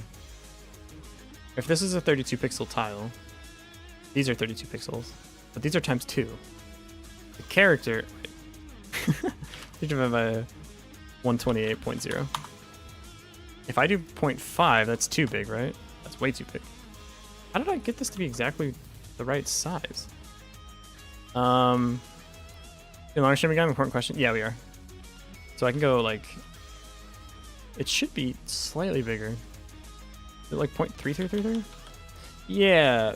Why is it 0.3333? I don't remember. I suppose for this tile, it literally doesn't matter. It's fine. It actually does not fucking matter. Anybody go to icons and say there's a lot more to do? Oh, there's a lot. There's a lot more to get to. You go to the start now. I'll be back in 20 minutes. Right on. Because math? But what math? All right. So this thing should shoot out in front of whatever the normalized movement vector is at the moment. So first, let me, while I have this open, let me go to the transform. I should be able to say push you by 32 pixels to the left. You should be in front of me now. Oh, but it needs to be snapped to the grid too. Oh, fuck. This thing constantly needs to be moving in front and snapping to the grid. 64? I think it's actually 48. Yeah, it's 48. Is the one in front of me. Because it's 32 times 1.5. Yeah. The snap is the hard one. It shouldn't be too difficult, hopefully. So if I'm standing in the middle here, then it'll snap over. Snapping too bad with the map. Yeah, it'll be okay. I think 32 is correct. Okay, well, this actually won't matter because it'll snap anyways. It just needs to be at all in front of me. It doesn't matter. So actually, this is going to be based on the map position. This actually won't have this position set at all. It'll be directly on top of me. Okay, let's first do the easy version where we're just going to snap on top of my character. So whatever my character currently is, every time I move, update the placement tile. So every time I go here, every time I update my position, I'm going to say update placement tile. I'm going to just do this. Function update placement tile. We have the map reference already, which is awesome. And so I'm going to say I need to get my current position. So I say map dot, what did I call you? Tile map. Tile map dot local to map tile map to local our position, because we're the player character, we're the top level thing. Say placement tile. So this will be the var tile location equals this, and I'm going to say return. This is going to fire every single frame. That's funny. What? No, it won't. I lied to you. Oh, I didn't put the breakpoint in. That's why. Click. We're at tile location 4.4. Perfect. That's exactly where I want to be. Someone was asking the other day why you would never use print statements instead of a debugger. This is why. I want to see it as this updates. Okay, so we're moving. 0, 0, 1, 1, 2, 3, 4, 4. Where are we right now? 7, 7. 1, 2, 3, 4, 5, 6, 7, 8. 1, 2, 3, 4, 5, 6, 7, 8. Yeah, looks good to me. Moving around. Perfect, dude. Hell yeah. Cool, so that's where we are on the map. We can then say map.check. Was it tile map.check is proper position? Is it? It's going to be map, actually. And I can say tile map.check is valid position, tile location. So if this is a valid location, then tile location dot pass. Figure it out later. If it's valid, pass. But if it isn't, also pass. Okay, so we can, this is the map. We need to then set the position to be the global position based on this thing. So we're gonna say tile location dot global position global wait no it's a placement tile dot global position equals tile location. We're gonna say tile map to where local map to local. Jesus Christ, it's gonna get real disgusting. Tile map to global. Tile map to local. This location. If all is well, this thing should snap to where we currently are underneath. Perfect. It is now snapping underneath our character. Now, we need the actual movement vector. So we're going to take the movement vector. We're going to get the direction of the movement vector and push this thing either one or in whatever direction this movement vector is. We're going to say here. Let's comment on this print smiley face. Sometimes I do the prints where it's like, if we're here, something has gone terribly wrong. I like that one a lot. Okay, character movement vector. So this is the location before we modify anything. We're going to add to this thing. If character movement vector dot x is greater than or equal to 0, is greater than 0, push it 1 to the right. How did you snap the location? So I got the location out of the map using the reference. So I do this. I have the current position of us, the character. I localize that as the tile map's position, and then I say local position from the tile map to get the coordinates on the map where we are. Then I can set the global position of the sprite from the tile location we have set, so the coordinates on the tile map. I say that from the map to the local position of the tile map, and then I globalize the position out of the tile map, so it becomes a global position, and I set the placement tile's global position based on that. So there you go. Beautiful day today, sun is shining, dogs are chilling, and there's a kid crying in the distance. What we're gonna ask for? It was such a nice day around here for me too, dude. I had such a nice time, even though I woke up at 2 p.m., but don't worry about it. Tile location like this, so we're gonna say if it's greater than or equal to 0, tile location dot, what are you? I don't actually know what you're a vector too, right? Dot x plus equals 1. Elif GPM is still day? Exactly. Yeah, it's all good. Elif character movement vector dot x less than or equal to 0. Say tile location dot x minus equals 1. So this should bump it forward based on our position. So now it's in front of us. And it's always one away, and if I go this way, it snaps back over this way. If I'm going up or down, it goes back onto my character, but that's okay for now. I'm gonna do the same thing. Do it like this. If the Y is better, if the Y is like this. There we go. What's the song name? I will check for you right now. It is Storm Eagle, Isaac Hawking. That sounds like Sonic Adventure Battle 2 songs. I love. Wait, that's not what that acronym is. Now I can just have this be floating in front of me. This is my valid tile indicator. Sweet, dude. Sweet. It's working. I'm walking around with my tower. It makes sense to me, dude. Cool, and if I move just up or down, it still works correctly? Yep, so I'm trying to put it here. It's a little unwieldy. This doesn't feel as good as I had hoped. Well, it's okay, actually. It just takes a little bit of getting used to. There we go. Okay, it's not too bad. Sweet. Zoop, zoop, zoop, zoop, zoop. Sonic Adventure 2. I fucking love that game. The Chow Garden. So good. Such a good game. Try 2 out? Try 2 out? I don't think so. No, no, no, no. That'd feel very strange. Yeah. Using mouse placement with the radius of the character? Nah, I think this is okay. I think this is fine. It felt a little unwieldy at first, but I got it to work. Let's do this. We need to modulate the thing based on whatever, if the tile's valid or not. Have you played with the intended Chow mod on PC? No, what's that? What is that? So we say placement tile dot self modulates. What do I need this to modulate to? This is our placement tile. Speaking of Sonic, modulates. Modulate color equals red. Modulate color is yellow. Self modulates equals color dot green. Why? Why isn't this real? Huh? Color? Green. Yay. Capital C, I see. And if it's invalid, placement tile dot self modulate equals color dot red. Don't place it there, you fool. And it's always green. Because it currently just doesn't even check right now. Isn't that crazy? You love chows, you're gonna love it. Adds QL, more items, colors, etc, etc. Oh shit. Let me not look at that until after we finish the Wild Jam, because otherwise I'll never finish the Wild Jam. Isn't that crazy? I need to choose my priorities wisely here, I think, before I break my entire productivity. Okay, I guess we do this next. Wow, we're flying through this list. Replacement tile.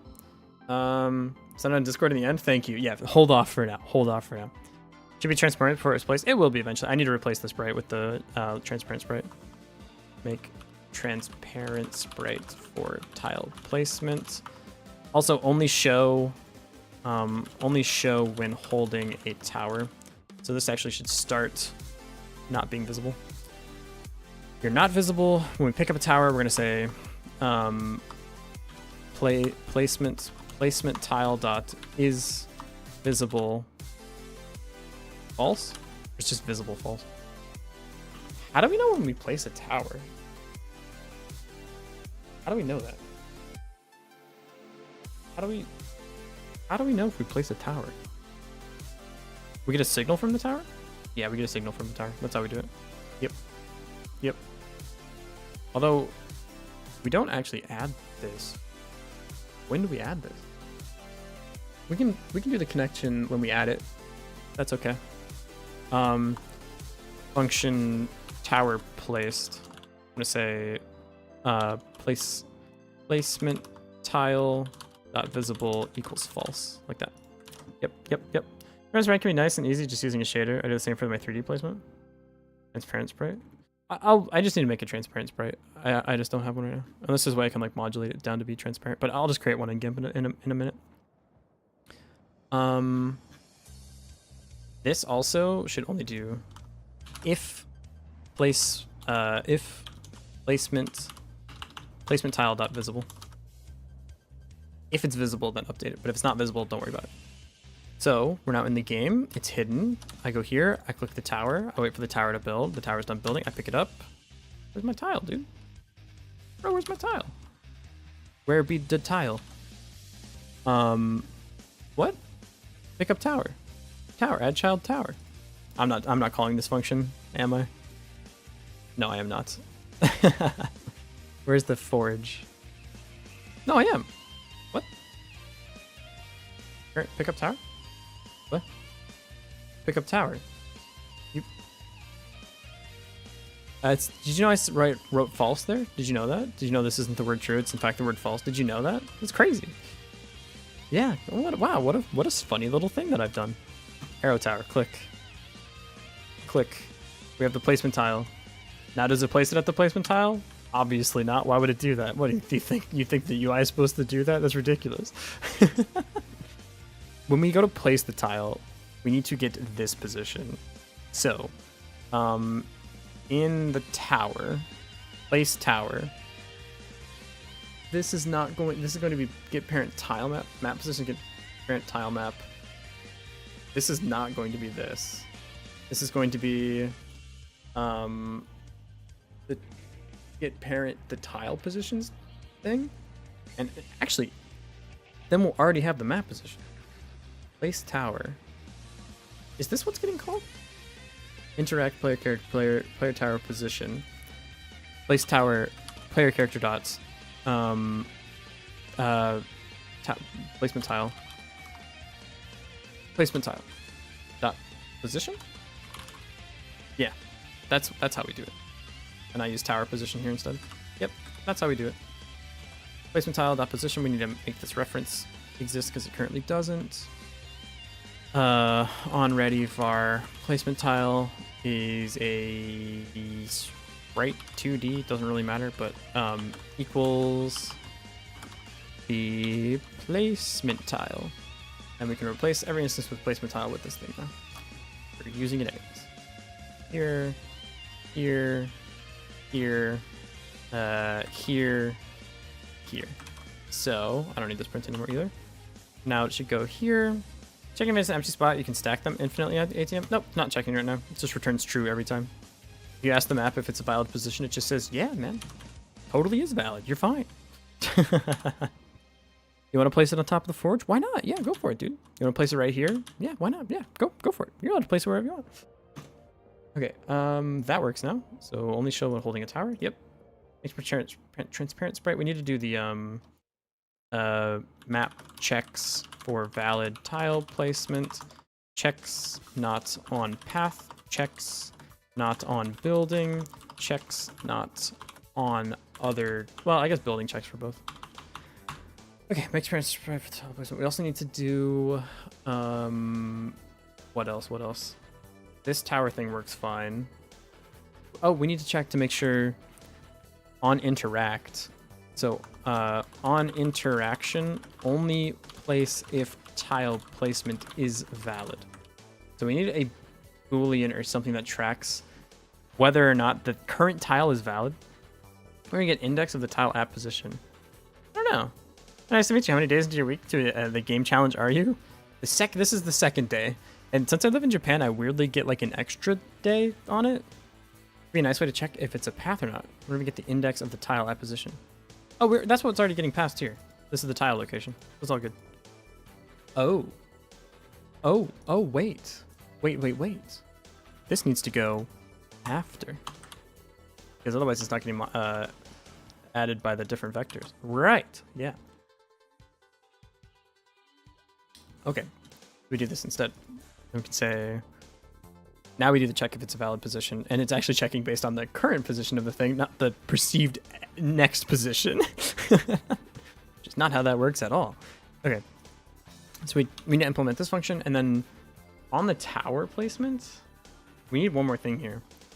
So we have a Boolean, is placement valid equals true, and if it's not, then it equals false, and then we do the then we do the modulate. False. Is elif just else if? Correct, yes. So we need to make this variable real. State variables var is placement valid equals it doesn't equal anything. Then we go to the tower. On the tower, we say interact. If is being carried, we're gonna go to the player character and say, hey player character dot is player character. Player character. We didn't do the class name, did we? Whoops. Hey, Cade Codes, thank you for the follow. I appreciate it. Are you also a developer? Do you do stuff on Twitch? I'm curious. What do you do?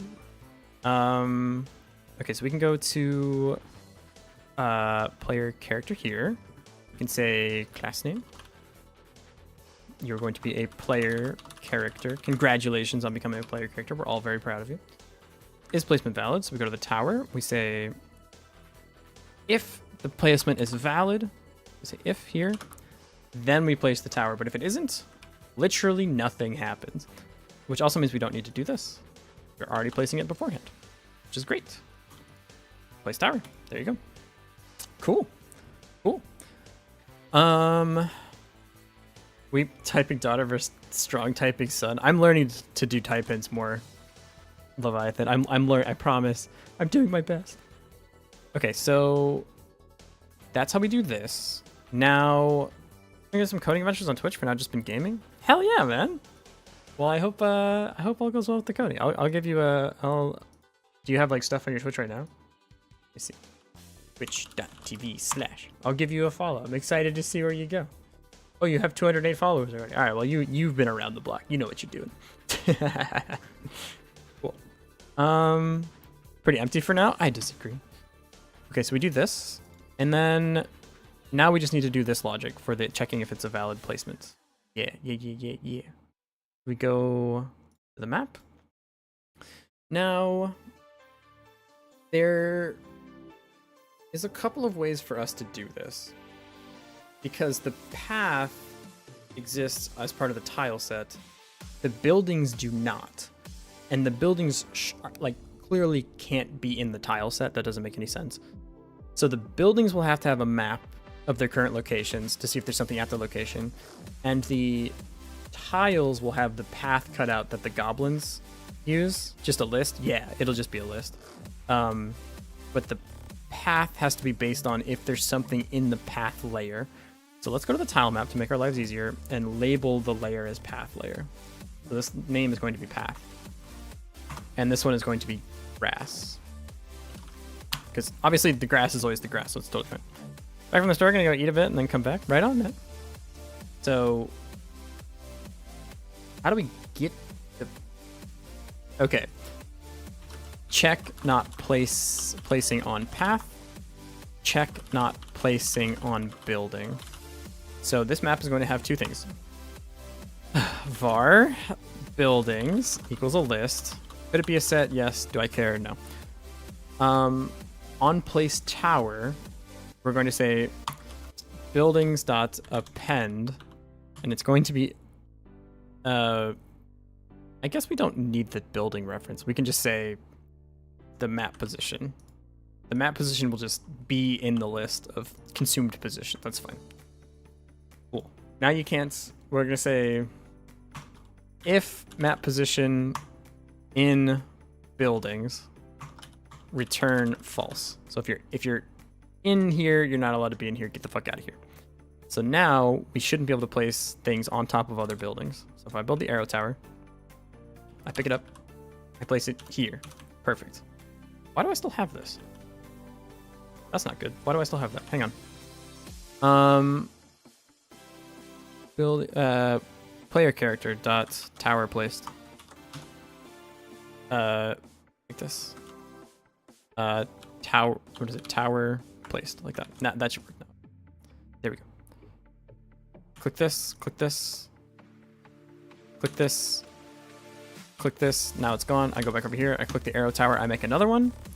When you initially run the game, why not populate a list of taken positions with the path cells, then append to that list when the building is added. That way you only got to check one list. That's a good point, actually. That looks terrifying, but that means you can't go there. A little spooky. God, that's... I really don't... Ugh. Ugh. Yeah. Yeah. You can place it here, though. And they're friends. Evil Godot be like runtime fees? Yeah. Evil Godot has arrived. He looked like this. And I can't place it on top of Evil Godot. Excellent. But I can place it there. Perfect. Check not placing on path. So you're saying at the beginning of the game populate the path list based on the spots that are taken here? Remember saying something like that before? If it's faster, access variable stored in a node or use the node's attribute, e.g. the name. They're the same. It's the same thing. And the thinking emote wasn't expecting that. Huh. But the emote on my screen says thinking face, so I'm not sure what else it would have turned into, but okay. So yeah, I guess I have to check the path. Is there a reason I would have them separate? Not really. Probably should be a set too, to be honest. It should be a set. Yeah, it should be a set. Godot, you cheeky bitch. It should be a set. Hydrate? I'm actually out of water, but I'll drink the last bit. Map position. It should be if taken positions dot has key. Ugh. Oh, it's gross. Is it has? I think it's has. Taken positions. So gross. Has, yep. And if it does, then we say taken positions dot map position. Position equals boop boop. There you go. Gross. Gross. Disgusting. Ugh. Hate it. But that's how you do sets in Godot for some reason. I don't know why. But now it just has to check the hash, which is much faster. Are you doing a dictionary? So it only has to check the hash. It's much faster. That's a vector 2 array. So it only has to check the hash. It's much faster. Because it's doing it on every single frame. Goblins, you can use Pathfinder 2D. It will look for the easiest route to the target. Unless you want them to be on a specific route. I think for now, specific route is probably fine. The thing is, then they have to like walk on, and I have to like chain the path together, which sucks. I don't want to do that. So there, I can maybe do like pathfinding with A star. It will only ever find the one route, or maybe I do the path as like connected tiles. No, navigation and AI just create complex AI trees. That's an idea. Yeah, for sure. We could do that. We could do that. We could definitely do that. For now, I should be able to say for tile on layer 1, add it to this list on ready. So for tile in get layer, get uh-oh. Wait. How do I access this? For tile in layers dot what is this? I have no idea. Layers is not declared in current scope. Yes it is. What are you talking about? Space frogs, hello, how's it going, buddy? Dude, I haven't seen you in a minute. I've been lurking your streams though. Because I'm a horrible viewer. Okay, how do I check the layers? I've never seen this before. Tile map. Oh, I should probably put this on my main screen, huh? Tile map, get tiles in layer? That's what I need to do? Yeah, probably for Godot. It wouldn't help to know it for Unity, probably. Check tile map docs.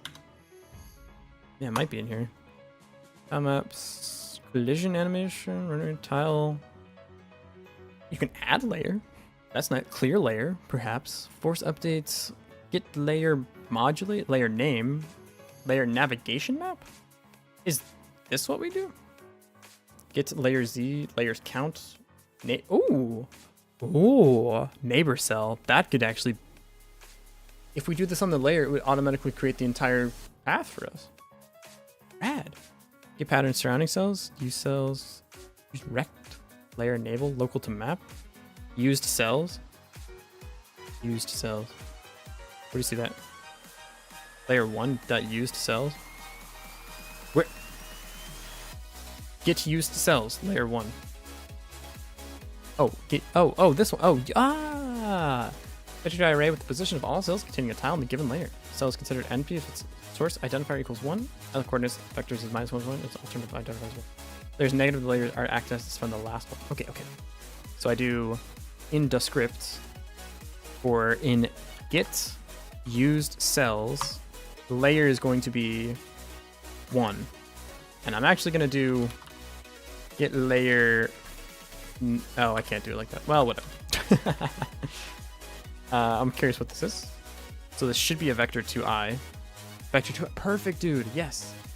We're going to say taken positions dot tile equals this. Sick. Ship it. Okay. Now we load the game. Take this breakpoint out. It's going to crash for each one. Click this. I click the arrow tower. I wait for it to build. I pick up our tower. I'd like to place it on the path, please. Ooh, sorry, you're now haunted by the soul of Godot, and you will die unless you share this message with 15 friends. It's so terrifying. Look at it. Like it's looking into my eyes or something. Let's go. Yeah, hell yeah. We gotta put the forge on there too, because currently you can do this. That doesn't seem... Put the forge location as these 4 cells. So what is that? 0, 1, 2, 0, 1, 2, 2, 2, 2, 3, 3, 2, and 3, 3.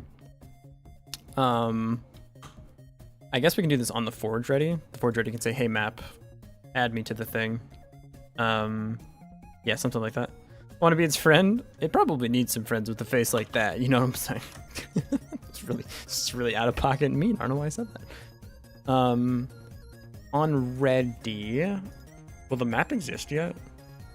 Will map? Can I do that? Am I allowed to do this? Can I say map dot add forge position? I think I can do this. I think this is okay. Function add forge position. This will just make it so it snaps to the grid and checks off the 4 tiles that I put it on. So it should do. Okay, here we go. To local forge position. This will be global. Yes, to local. I'm gonna say local to map. This gives me the coordinates of the forge. So forge map locate. I hate working with tile maps, dude. This is so hard. Forge map location. Var. And then I say taken positions forge map location. Come on. Hello? Okay, I'll do it myself. That's fine. Equals this. And then I say taken positions forge map location plus vector 2 1 0 because it goes 1 to the right. This also is taken, and I can do this for the other 2 cells as well. I say 0 1 and then 1 1. Take up these 4 positions. That work? Does not work. Option vector 2 I and vector 2 I. Okay, sure. Ooh, vector 2 I. That's not quite right. There you go. Will I make this open source? Maybe. I don't know. Click this. Click this. This is my face when I get a really bad. Dude, don't place it on the forge. What are you silly? The soul of evil Godot will haunt you forever if you try to place it on the forge. I place it here. So good, dude. So good. So, control still makes your character dance off the screen. I don't know why. I don't know why it does that, but just don't hit that button. That's a bad button. We need to bound the player movement at some point too. Bound player movement. Can you make him hit the gritty in like Fortnite? I'll probably have to message TX Peng for that, but I don't see why he wouldn't be able to. You know what I'm saying? He looks like he's got it in him. A good feature. Just if you're sick of the game, just walk away. Try to do a paycheck for all his work. It's true, and yet I won't pay him. Alright, Satu, you need to put up like a donation link or something like that. Okay, so that checks for all of this stuff. I need to go get some water. I will be right back. I need to go get some water. I'm sorry. But as is tradition, let me dangle some keys for you. I wouldn't leave you with nothing. I would never do that to you. So here's some keys. Here's some keys for you. Alright, I'll be right back. Here's some, yeah, just enjoy. Pause the mic.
Wait, what happened? He fell? Wait, he falls? Wait, what? He can fall in this? Wait. Where did he fall? He actually fell? Welcome back? Thank you. He falls? Where? I need evidence of this right now. There's no way. There's no way he falls, right? A little bit before this? Hold up. Like here? Hold up. What does he do when he falls? It just cuts back? He fell in the water? Is it right here? Like 4 times? I feel like you guys are messing with me. I feel like maybe what you're saying isn't true. He gets back up. It flies back with God mode? Y'all are fucking with me. Y'all are fucking. Nah, not real. He gets knocked down, but he gets back up again. You're never gonna keep him down? He falls, but it's kind of before. I wasn't gone for that long. Alright. This is water, so if he falls, it has to be around here. This has to be it. If it isn't, I'm banning all of you. Telling the truth? There? Okay. Oh! He fell? This video sucks. Fell? If I were to make a 3.5 hour video of Minecraft parkour, I simply wouldn't fall. I just simply wouldn't do it. Ow. Hey. Darkest6, thank you for the follow. I'm so glad you came back to, or glad you followed me for random Minecraft parkour. I appreciate that. It's 80 minutes. Yeah, they were doing some jumps for a while, but that video has like 5 million views, so clearly they're doing something right. Hey, welcome in, dude. How's it going? Darkest6, how are you? All right, what were we working on? I got up and I forgot everything. Justified rage, exactly. Map checks for valid tile placement, done. Not on path, not on building. There you go. On interaction, only place if it's valid, done. Transparent sprite for tile placement. Yep. Nope. Alright, again. Imagine how long it took to place all those blocks. I was thinking if they did it, and headpads, okay. There's 5 million people saw him fall. True. I was thinking they probably did it with like a world edit or something. I need to turn my fucking cold.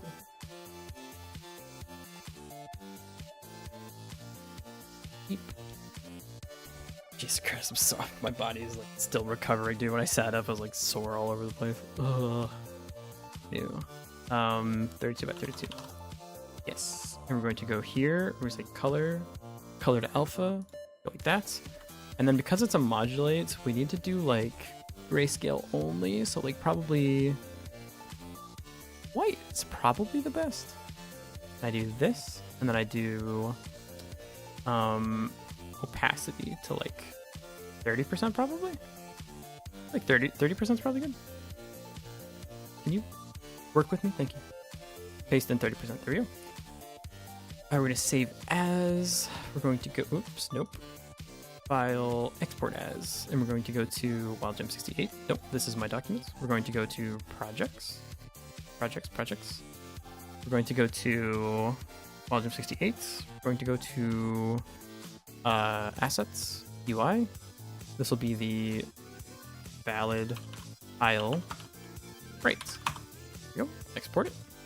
Yeah, that looks in game. We go to our assets here. UI, valid tile sprite, place it here. Now it should be like a gray thing.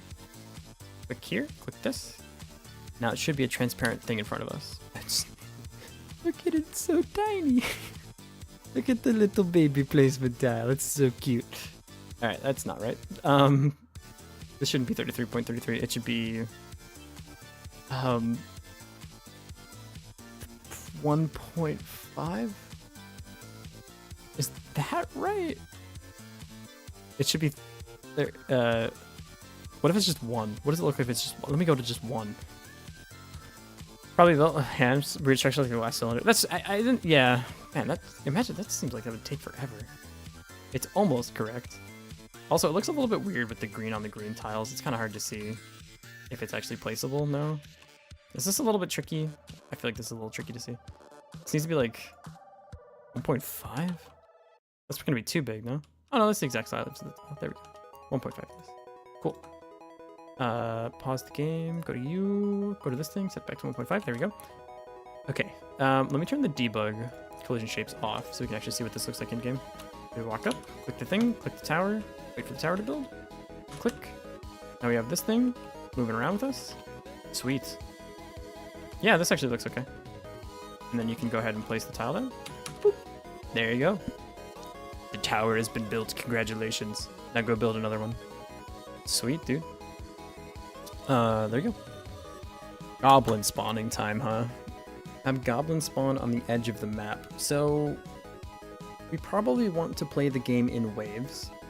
The waves, as the number of the waves go up, it will scale the difficulty of the game. So you'll start on wave 1, and then like similar to balloons, wave 1 will be like 10 goblins, and then wave 2 will be like 15 goblins, and then wave 3 will be like 5 red goblins. They're tankier or something like that, right? So we will probably need to handcraft the waves, because if I want to do it with different enemy types, we'll have to handcraft them, because there's no way to like... I mean, we could do it on a level curve and then say like there's a budget based on the level curve and different spawn types take up a higher thing, or we can just handcraft. I think we'll just handcraft, it's fine. If plugins generate parkour like that, you probably use something like that. Oh, that's it. Yeah, I didn't know that was the thing. Okay, so let's go to here, the enemy manager. Let's add a script. This will have state variables. This will have the var current wave. We'll start at 1, and then we can have a function that says spawn wave. Spawn wave. Pass. And then we need one for wave finished. And this will be in charge of advancing. Is this how I want to do it? No, it shouldn't be like this. We should start the wave at 0, and then we should say spawn wave. We'll increment the wave to the next count. So current wave plus equals 1. Plus equals 1. Hey, Wall of Time, welcome in, buddy. How's it going? How'd your stream go?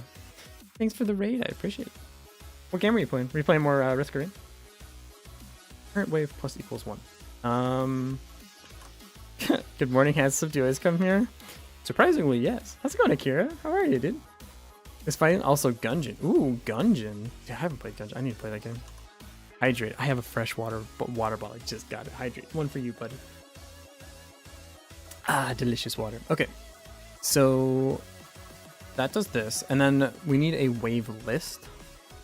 How do we want to do that? I could make resources for a wave. I just have like character type and the amount to spawn. That's probably the way I want to do it. Doing fine, and you guys? I'm chilling, man. This is day 2, so we've spent I think 6 hours total now, and this is where the game's at right now. We have a menu. You can click on the thing to build a tower. You can pick up the tower. You can go around and place the tower. There's nothing to actually defend from yet, but boy are we towered. But we got the tower part of tower defense down. Defense part, we're working on that. Okay, so the goblins will spawn here, and they'll move through here. Towers will shoot them, blah, blah, blah. Cool. Nice. Thank you, thank you. And Rasati's been cooking up some crazy nice sprites that I'm very excited to use. Look at this. This is going to be our forge at some point. So good, dude. So pretty. And, TX Payne. Jesus Christ. I'm sorry, I was also reading something on the left. TX Payne has made a bunch of sweet sprites for us too, so it's sweet. It's going great. It's going great. All right, so let's see here. For the spawning and the movement, we create a resource that contains all the waves. We'll have a wave resource as well. The wave resource will have enemy types and the amount of that enemy to spawn, and it will be a list so it can have an order for that resource. Okay, that was all very abstract. Let's make real things, shall we? Class, create new script. It's going to be a wave resource, like this. Say extends resource. I got an extra 1 out here. Class name wave extends resource, like that. Honestly, I'm more surprised with the fact my internet hasn't died tonight. Wanted to die to well, I'm glad it survived the stream. After 4.5 months of Godot, I finally understand how to use the UI properly. Can you teach me? I'm still learning. This is a wave.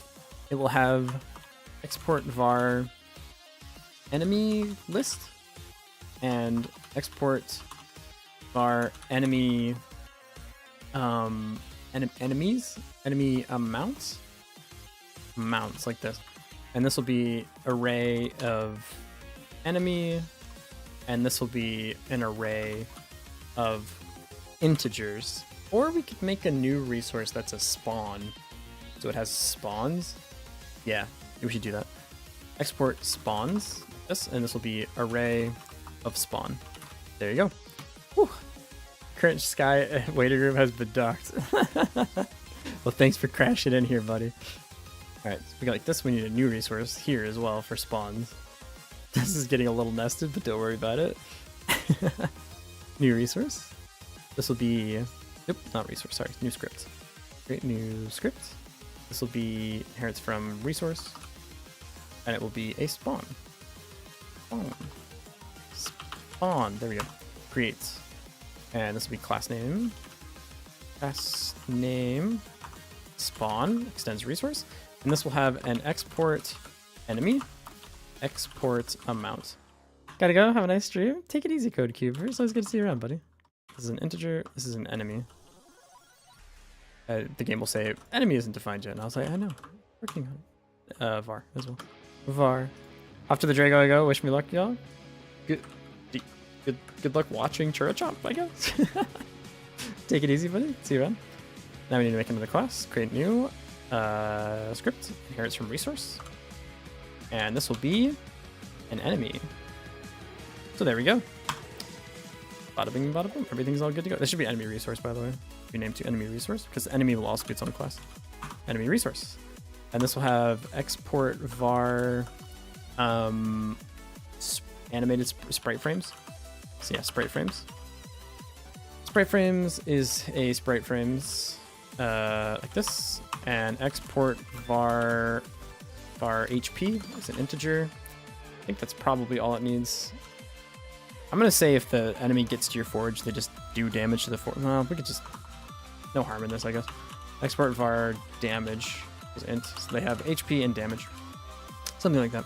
So their animation, how much damage they do, how much HP they have. Perfect. Now we can put a group of spawns together by having different enemies in the amount that they spawn with, and we can put all those spawns into a wave. Cool. So if we go to the enemy manager here, we can do this. We can say export spawns. So we have on this thing. So if I go to the enemy manager, where's its properties? Or of our spawns? Yeah. Wait, what? Where's spawns? Oh, I'm looking at the wave right now. Ah. Wait, what? Why is the script for enemy manager the wave? That's not right. What the fuck? Yeah, wait. That's the wave. What is last name enemy manager extends node 2D. What is, I don't know what was going on. We have export var spawns. Yeah, or waves. Waves is array of wave. Yeah, there we go. And then we have func process delta pass, and then we're also going to have function updates. Update. Hello?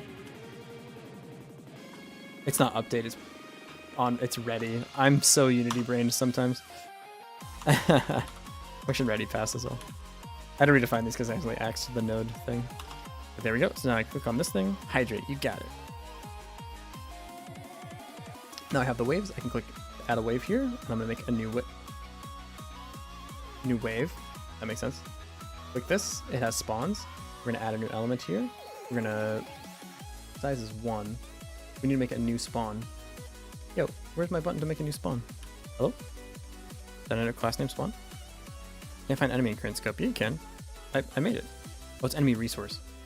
Class name enemy resource extends. Click over here. I go to the spawn. I say export enemy resource. There we go. Perfect. Now I go to here. I can say this is the wave. In the wave, we're gonna make a new spawn. In the new spawn, we're gonna make a new enemy resource, and we're gonna spawn 5 of them. I don't know. Why not? 5 seems fine. Cool. Now we need. Okay, we low-key need the path to get to the forge too. That seems so annoying. I want to automate this. I think I should use like A star or something, and it will create a linked path that I can walk on. The problem with that is when I use it to like actually automate the movement, I have to assign all of the movable tiles and the weights of those movable tiles. It's really annoying. Want a fun fact now that I'm off air? Sure, Wild Time. What's up? Tell me a fun fact. People have probably worked on this before. Let me see if other people have this. Tower defense pathfinding. Godot. Whoa. Get tool accounted. Right on.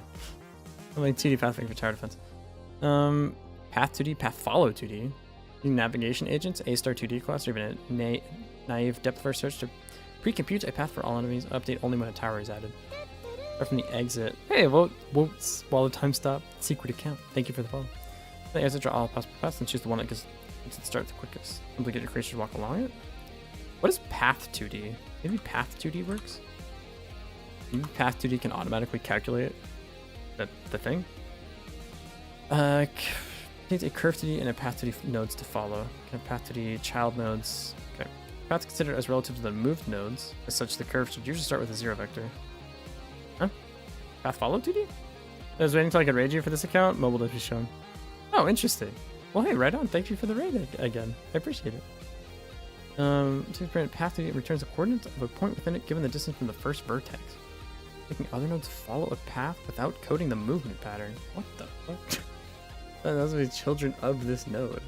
Descendant nodes will be moved according when the progress is in this node. I don't think this is for me. Navigation, maybe A star 2D class? A star 2D, maybe this will help us get a movement? Yeah, I think so. You can just A star to get the... Oh, I add all of the path points.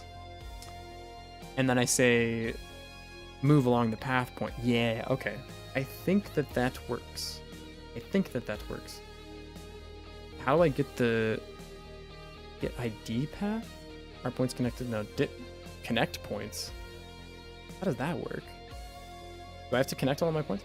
Difference between given points, if bidirectional is false, only movement from ID to ID is allowed, not the reverse direction. How would I do this to any adjacent point that exists in the tile map? I don't know how I would do that.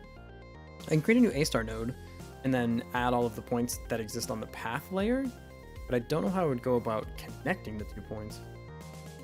I can't do by ID because it's not necessarily true that they all come in the right order either. And then we go back to Chura. Wish you luck again. Thanks, man. I appreciate it. Have a fun time watching Chura.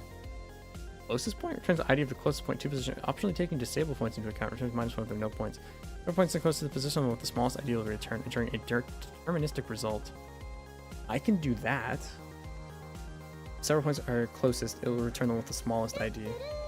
Won't quite work either. Not Sack Nikki. Thank you for the follow. Very interesting name. Very playing it fast and loose with the Twitch toss. I see. The closest position in segment. Segment between 2 connected points. That's weird too. No, are points connected. I'm sure there are connection segments. I mean, the given points is bidirectional false movement from ID to ID. Compute cost? Estimate cost? I think I can do add point the forge and then add point all of the path. Will that mean... Huh. God damn it, animating this fire is hard. What if I do it the way Forager does it? Go for it, dude.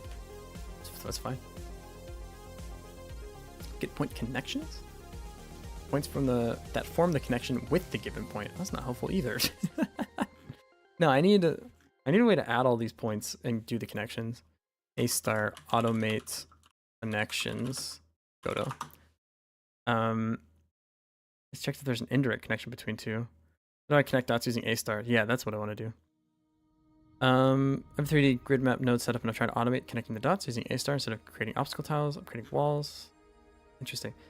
Establish between mapping coordinates and given point IDs. Given that we have a floor size, this is easy. Vector to ID, ID to vector. So we can do... This is probably one way we can do it. we do a right, front, back, left, and we check if any of that exists while we're adding all the points. Yeah, that's the way we do it. That's the way we do it. So as we're going through and adding every single point to our A-star map, we look up, down, right, left, and see if there's any path that's close to it. I'm skipping this dumb corporate song. I hate the weird, like, corporate EDM. Right. Tools in picture 3.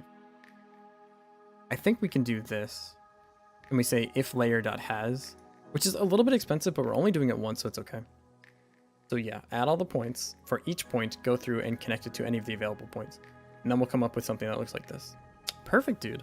Okay. Cool. On the map, we need to... This is going to be for tile. This is all the path tiles. Add path tiles to the used positions. Wait, so for tile in, yeah.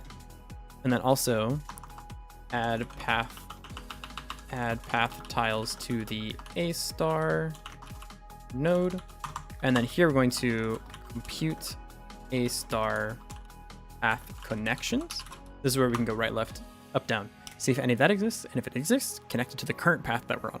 So let me show you like a quick example of what I'm thinking, just to sanity check myself. If this is our path, I did it something like this, right? This is the forge. We take the forge coordinates, we add all 4 of those points into our path. Then we say, of the 4, get whichever one is closest. Well, we could just use we can pick which forge point we need to connect to. It's fine. Then we add every single one of these things to our A-star node. And then we go through again and say, hey, this one, look up, look right, look down, look left. Did you find another path? If you found another path, add a connection. Then we go to this one, look down, whatever. That way when we get to like a corner, it can look up. And we only need to find one. So if one of these paths exists, we can skip looking for the rest of them for now. This gives us a hook too. Also headbands. Yay! This gives us a hook too. If we want to do something like towers can block paths and the enemies will have to go around, we can do it like this. Yeah, cool. Perfect, dude. All right, now how do we add everything to our A-star node? We need to create a new A-star node. So we're going to say var A-star node equals A-star 2D dot new props new. Look at the docs. A-star 2D. Compute cost, estimate cost, add points. Yes. So A-star new. Yep. And then add points. The ID will be 1 with the weight scale 4 and ID 1. Yeah, weight scale can just always be 0. Weight scale is float 0 by default. Okay. So we go back to the script. We're gonna say A-star. This should be A-star node. That's silly. A-star dot add point. That point we're going to add is going to be the tile, and the index. How do we do an index? ID. I don't know. Var A-star ID equals 0. This should be one word. A-star ID equals 0. Add the ID and then say A-star ID plus equals 1. Okay, that's fine. Plus equals 1. And this will be A-star. So make a new thing. It should be on ready as well. On ready var A-star new. At the beginning, loop through the thing, make sure all the tiles are in the taken positions. Also add all the points. Then we go again. We're going to say for tile in get used cells 1. We should var path tiles. We should only make this call one time. It's silly for us to iterate over and over.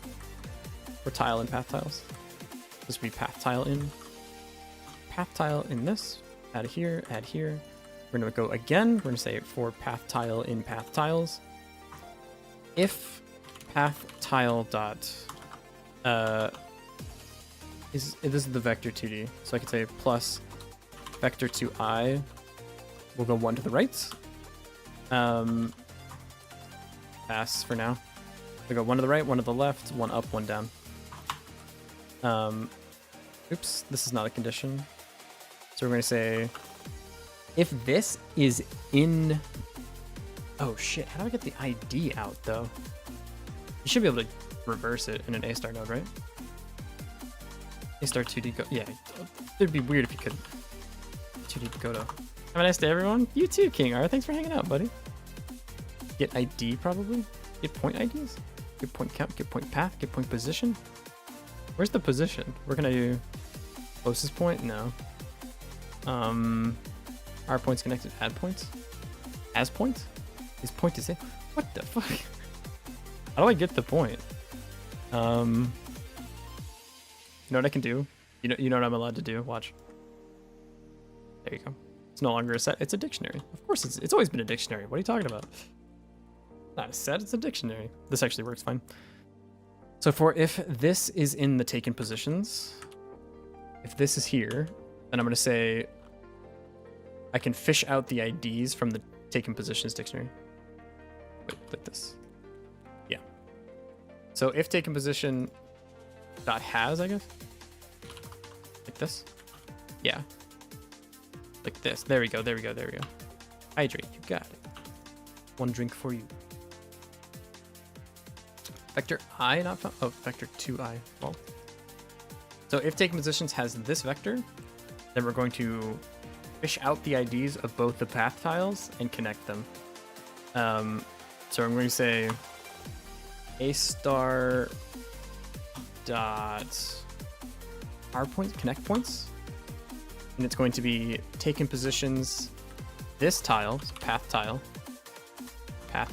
that'll fish out the ID from the dictionary, and the other one as well. So this one, let's add it up together.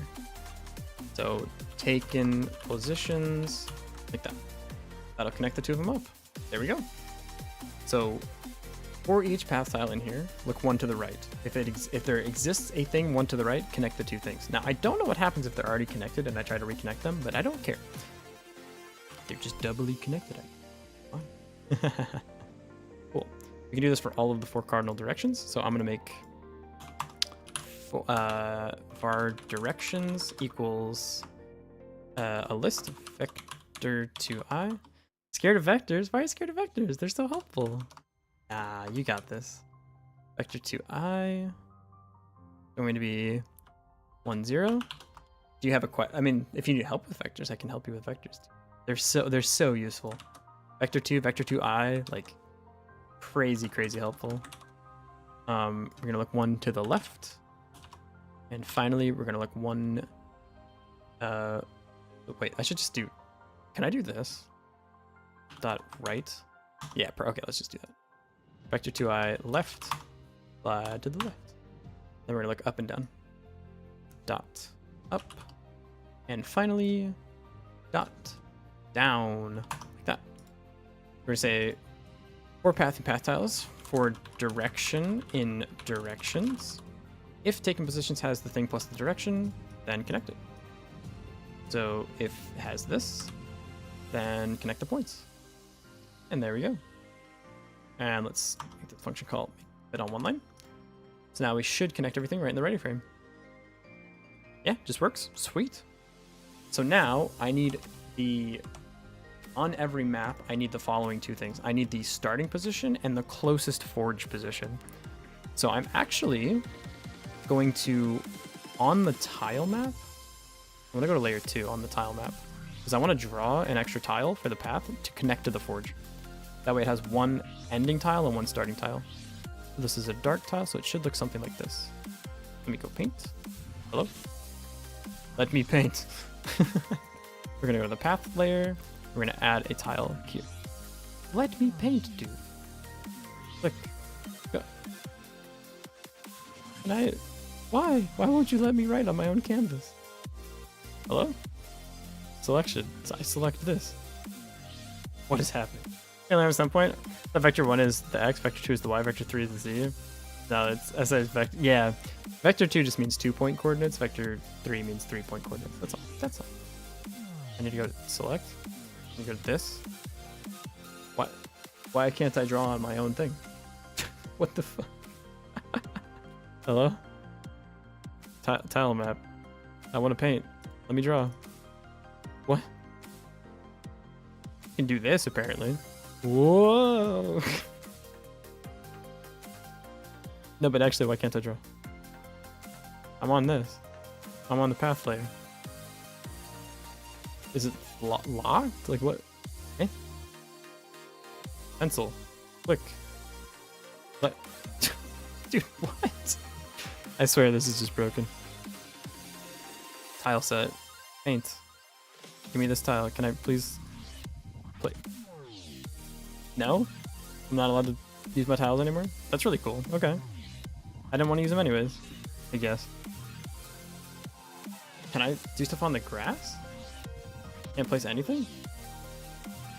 What has happened? Why is it messing with the scale? This might be a closed Godot and reopen it moment, I think. Can I erase? Okay. Yeah, I'm gonna go ahead and save the project and do this. Godot 4.3 moment, possibly? Switch tool from scaling? There's no way. Did I fuck that up? I wonder if closing and opening it fixes it. Am I still on scaling? Paint. I go to path. Turns out closing and reopening also just fixes it. I was on the scaling tool? What even? I don't know what the scaling tool is. Oh, there you go. In a game at some point, I'm still in the battle between engines, and I do not know where to start. The visual stuff I can do. Coding bits are going to crush me. Not like code I've done before. That's okay. You don't. I mean, no one knows how to use a game engine before they use it. You know what I mean? If you're making like a 2D game, I recommend Godot. Direct under the scenes tab. Is that using that? Scenes tab? Here? Scale? Statue shell? I don't. Maybe it was just in this ruler. I don't know. It's fine. It doesn't matter. It's fine. Yeah, if you're using 2D, I highly recommend Godot. I've used Godot and Unity both in the past. I like them both. Pretty good. So we need to set this as the not scene tree. In the scene. We go to this. Patterns, terrains, grass, scene, shoot, output, path. It's fine. It's fine. It's fine. It's fine. It's okay. Discord, you say. What's up? What you got for me? Holy shit, it's so beautiful. No lights with the light. Dude, you're cooking. You're cooking. Why do I have a 2-month sub badge? You just get it for, like, there's no real sub streaks anymore. It's for how many months you've been subbed. So if you've been donated a sub twice, then you have 2 months. So congratulations. It's simple. I'm thinking of starting with recreating games like Pong, 1917, and Frogger to get the hang of it. Slowly increase and get more difficult. That is an awesome way to do it. Yeah. Like making smaller arcade games is super cool because you only have to learn like smaller bits of the engine at once. I think that's a perfect plan. Hell yeah, make Pong, dude. That's so cool. I'm excited to see you make Pong. They stack on top of each other? Oh, the thing stacks. Discord. I'm in Discord. I look. I'm confused. This is cool. This is awesome. This is super tight. I love it. Yeah. Is there something? Did I miss something? Here, Pong again. Press Q on your screen. Huh. Am I in scale tool now? No, I don't know. Neat. It gets me back to the select. This. I must have hit S at some point, and then I understand now. Cool. So I clicked this, and then I did that. Yeah. Oh, I understand what has happened. Okay, we need the starting position, which is 1811. I'm going to go to the map and say, for this map specifically, var spawn position equals vector 2i, 18-11, var ending position equals vector 2i. I'm just going to go look at where they hit the forge from. 2-3. Oops. 2-3. 2-3. Sweet. Hell yeah. Okay, so now we just need to A star to connect the 2 points, and we're good to go. So we can go, once we've computed this, then we actually go get the path. So we're going to say A star dot get ID path. How do you do this? Get point path? I think get point path. From ID, taken positions, starting spawn position. CodeCuber, you're back. Welcome back, buddy. How's it going? To taken positions, the ending position. Yep. That. Perfect. And then that gets a point path? What does that look like? Our path equals this. And then I'm going to say path so I can put the debugger point here. So let's run it, see what path looks like. We go to path. We have path is this array. We're going to go 18 to 17. 18, 11 to 17, 11 to 16, 11 to 15, 11, 14, 13, 12, 11, 10, 9, 9, 10. So they wrap back around. Perfect, dude. Perfect. That's the path. So we're gonna have our map path. So this. We're gonna set it right here. Say map path equals this thing. There we go. Now for the enemies, I'm just gonna make ourselves a new node 2D for the enemy for now. This is you. You are going to add a node, child node. Add child node, sprite 2D. Guess what we're going to use for the sprite 2D? As is the tradition of my people. Add a thing here to say this is an enemy. Class name enemy extends node 2D. On ready, we're going to move you to the spawn position. Hey, grab something to munch. I'll be back to study. See you around. Take it easy, buddy. Hope you get something good to eat. Got something good for studying, like some fruit or nuts or something. Good brain food. Good brain food. Yeah.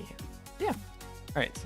So we have the path. We have the spawn point. So we set you to be the localized position from the spawn point. That's where you exist in the world. And actually, maybe we should have one extra path be off the map. Now that I'm thinking about it, because I want this. I want you to walk onto the screen. I've done it again. No, I haven't. I've done it again. What have I done? Draw tool. Ah. This is the light one, so we're going to use the light path. This is actually going to be the start of the map. This is 1911. Go back to the script. The map is going to be 1911. Like that. And then you end at 2-3. Okay, cool. So we're going to go here. Where are you right now? You are going to... You are huge. Do you know that? Do you have a scale set? Why are you so... Oh, because this needs to be... 32.0 divided by 128. Like that. Now you're half the size. So it's times 2. It's 0.5. Right. Okay. So on spawn, you're going to... This is not a node 2D. This is an enemy. Last name enemy extends node 2D. We're going to say function spawn in map position. And then we'll say we need the map reference as well. So get parent dot map reference dot this is a map, so we're gonna say local. This is the map position of where you should spawn. Is it weird to be doing it this way? Can I just go to the map and say, hey, where's my spawn position? Yeah, I should just do that. Map dot spawn position. So I should just say that. So I say var, nope, I say position equals to local? Localize this to me? Yeah. Okay, so on the map, also enemy manager needs a reference to the map. So we're gonna say on ready var map equals percent map. Now we have a reference to the, what? Oh, equals. Equals map. There we go. Here we're going to set, this is the map path, the spawn position. I need to set another thing here. This is going to be var, this is going to be spawn map position actually. Spawn map position, then we're going to have spawn position as well. This is going to break a couple things. This will be ending map position as well. That way I can extract from the spawn and ending map positions the actual like global positions. Big positions, wait, ending, just respawn map position. There we go, like that. Cool. And then I'm gonna set set spawn global position. I could use a marker for this too, actually. Set spawn. No, it wouldn't make sense because it's not on UI. Set spawn global position. Yeah. So for this, I'm going to say function set spawn global position. Spawn position like this. Going to be here. Var spawn position. Discord. All right, one sec, Rosati. Equals map to local.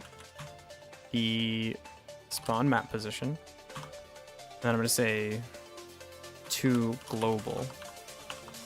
Even though, again, both managers are at 0, 0, so this shouldn't matter, but just in case it does matter. To global, like that. To global map to local map spawn position. Perfect. So click this button, and you're over here, but that's okay. I need you to yoink over here. So here, on ready, I'm going to say spawn in. Get parent map spawn position. Don't need this section. Whatever the map says is your current spawning position. Oops. Spawn position on type nil. Really now? This doesn't have this? Certainly looks like it does. On ready, get parents dot map dot, oh wait. Held spawn position on object of type nil. Parent map. Does this not exist yet? And am I not allowed to do this? We probably don't want to do it this way anyways, I guess. I don't know. We can do it here on the first process frame on the enemy manager.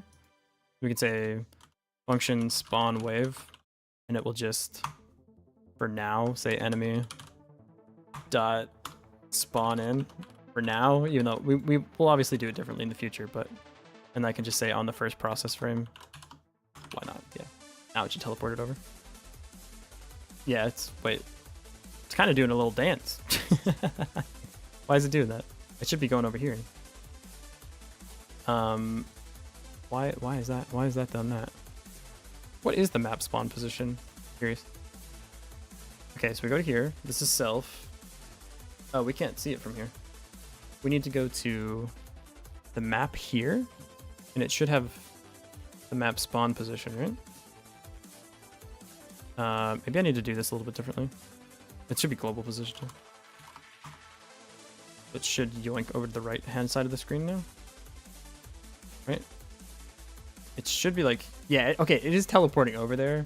And then for some reason it's setting its position back, but it is going there. So I should only call this one time. Enemy manager. I'm gonna say if wave not spawned. Yeah. Var wave spawned equals false. So I only call it one time. Oops. If wave spawned is false, then spawn wave, and then say you did it. Equals true. Something like that. We'll change how this works later, but I want to make sure this yoinks it over. So now it's over here. Perfect, dude. This game is coming together. Alright, let me check the Discord. Don't download yet. Hold on. Okay, I won't download yet. I will hold on. Speaking of holding on, though.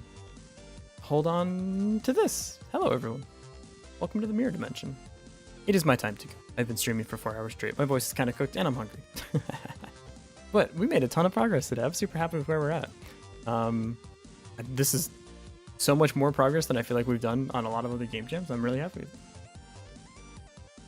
We still have a full week, so I'll be back tomorrow, 6 p.m. JST, to work on this more, probably for another 4 hours, hopefully. But yeah, thanks for being here, everyone. I really appreciate it.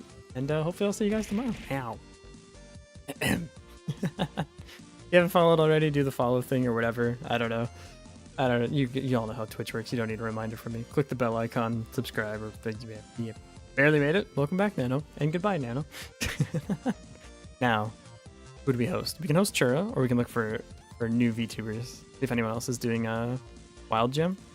If anyone else is, maybe other Wild Jammers. Wild Jam? No? No? Aww. Other Wild Jammers.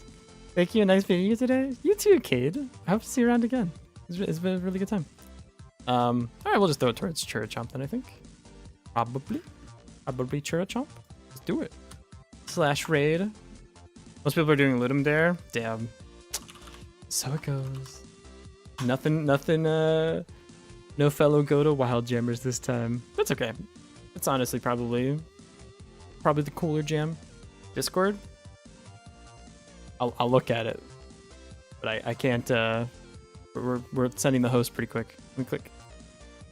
Open the Asprite file, dude. Alright, let's take a look before we go. How's it look? Gorgeous. Gorgeous, beautiful. Beautiful, incredible, beautiful. 10 out of 10 Rosati, you're cracked as hell. And goodbye.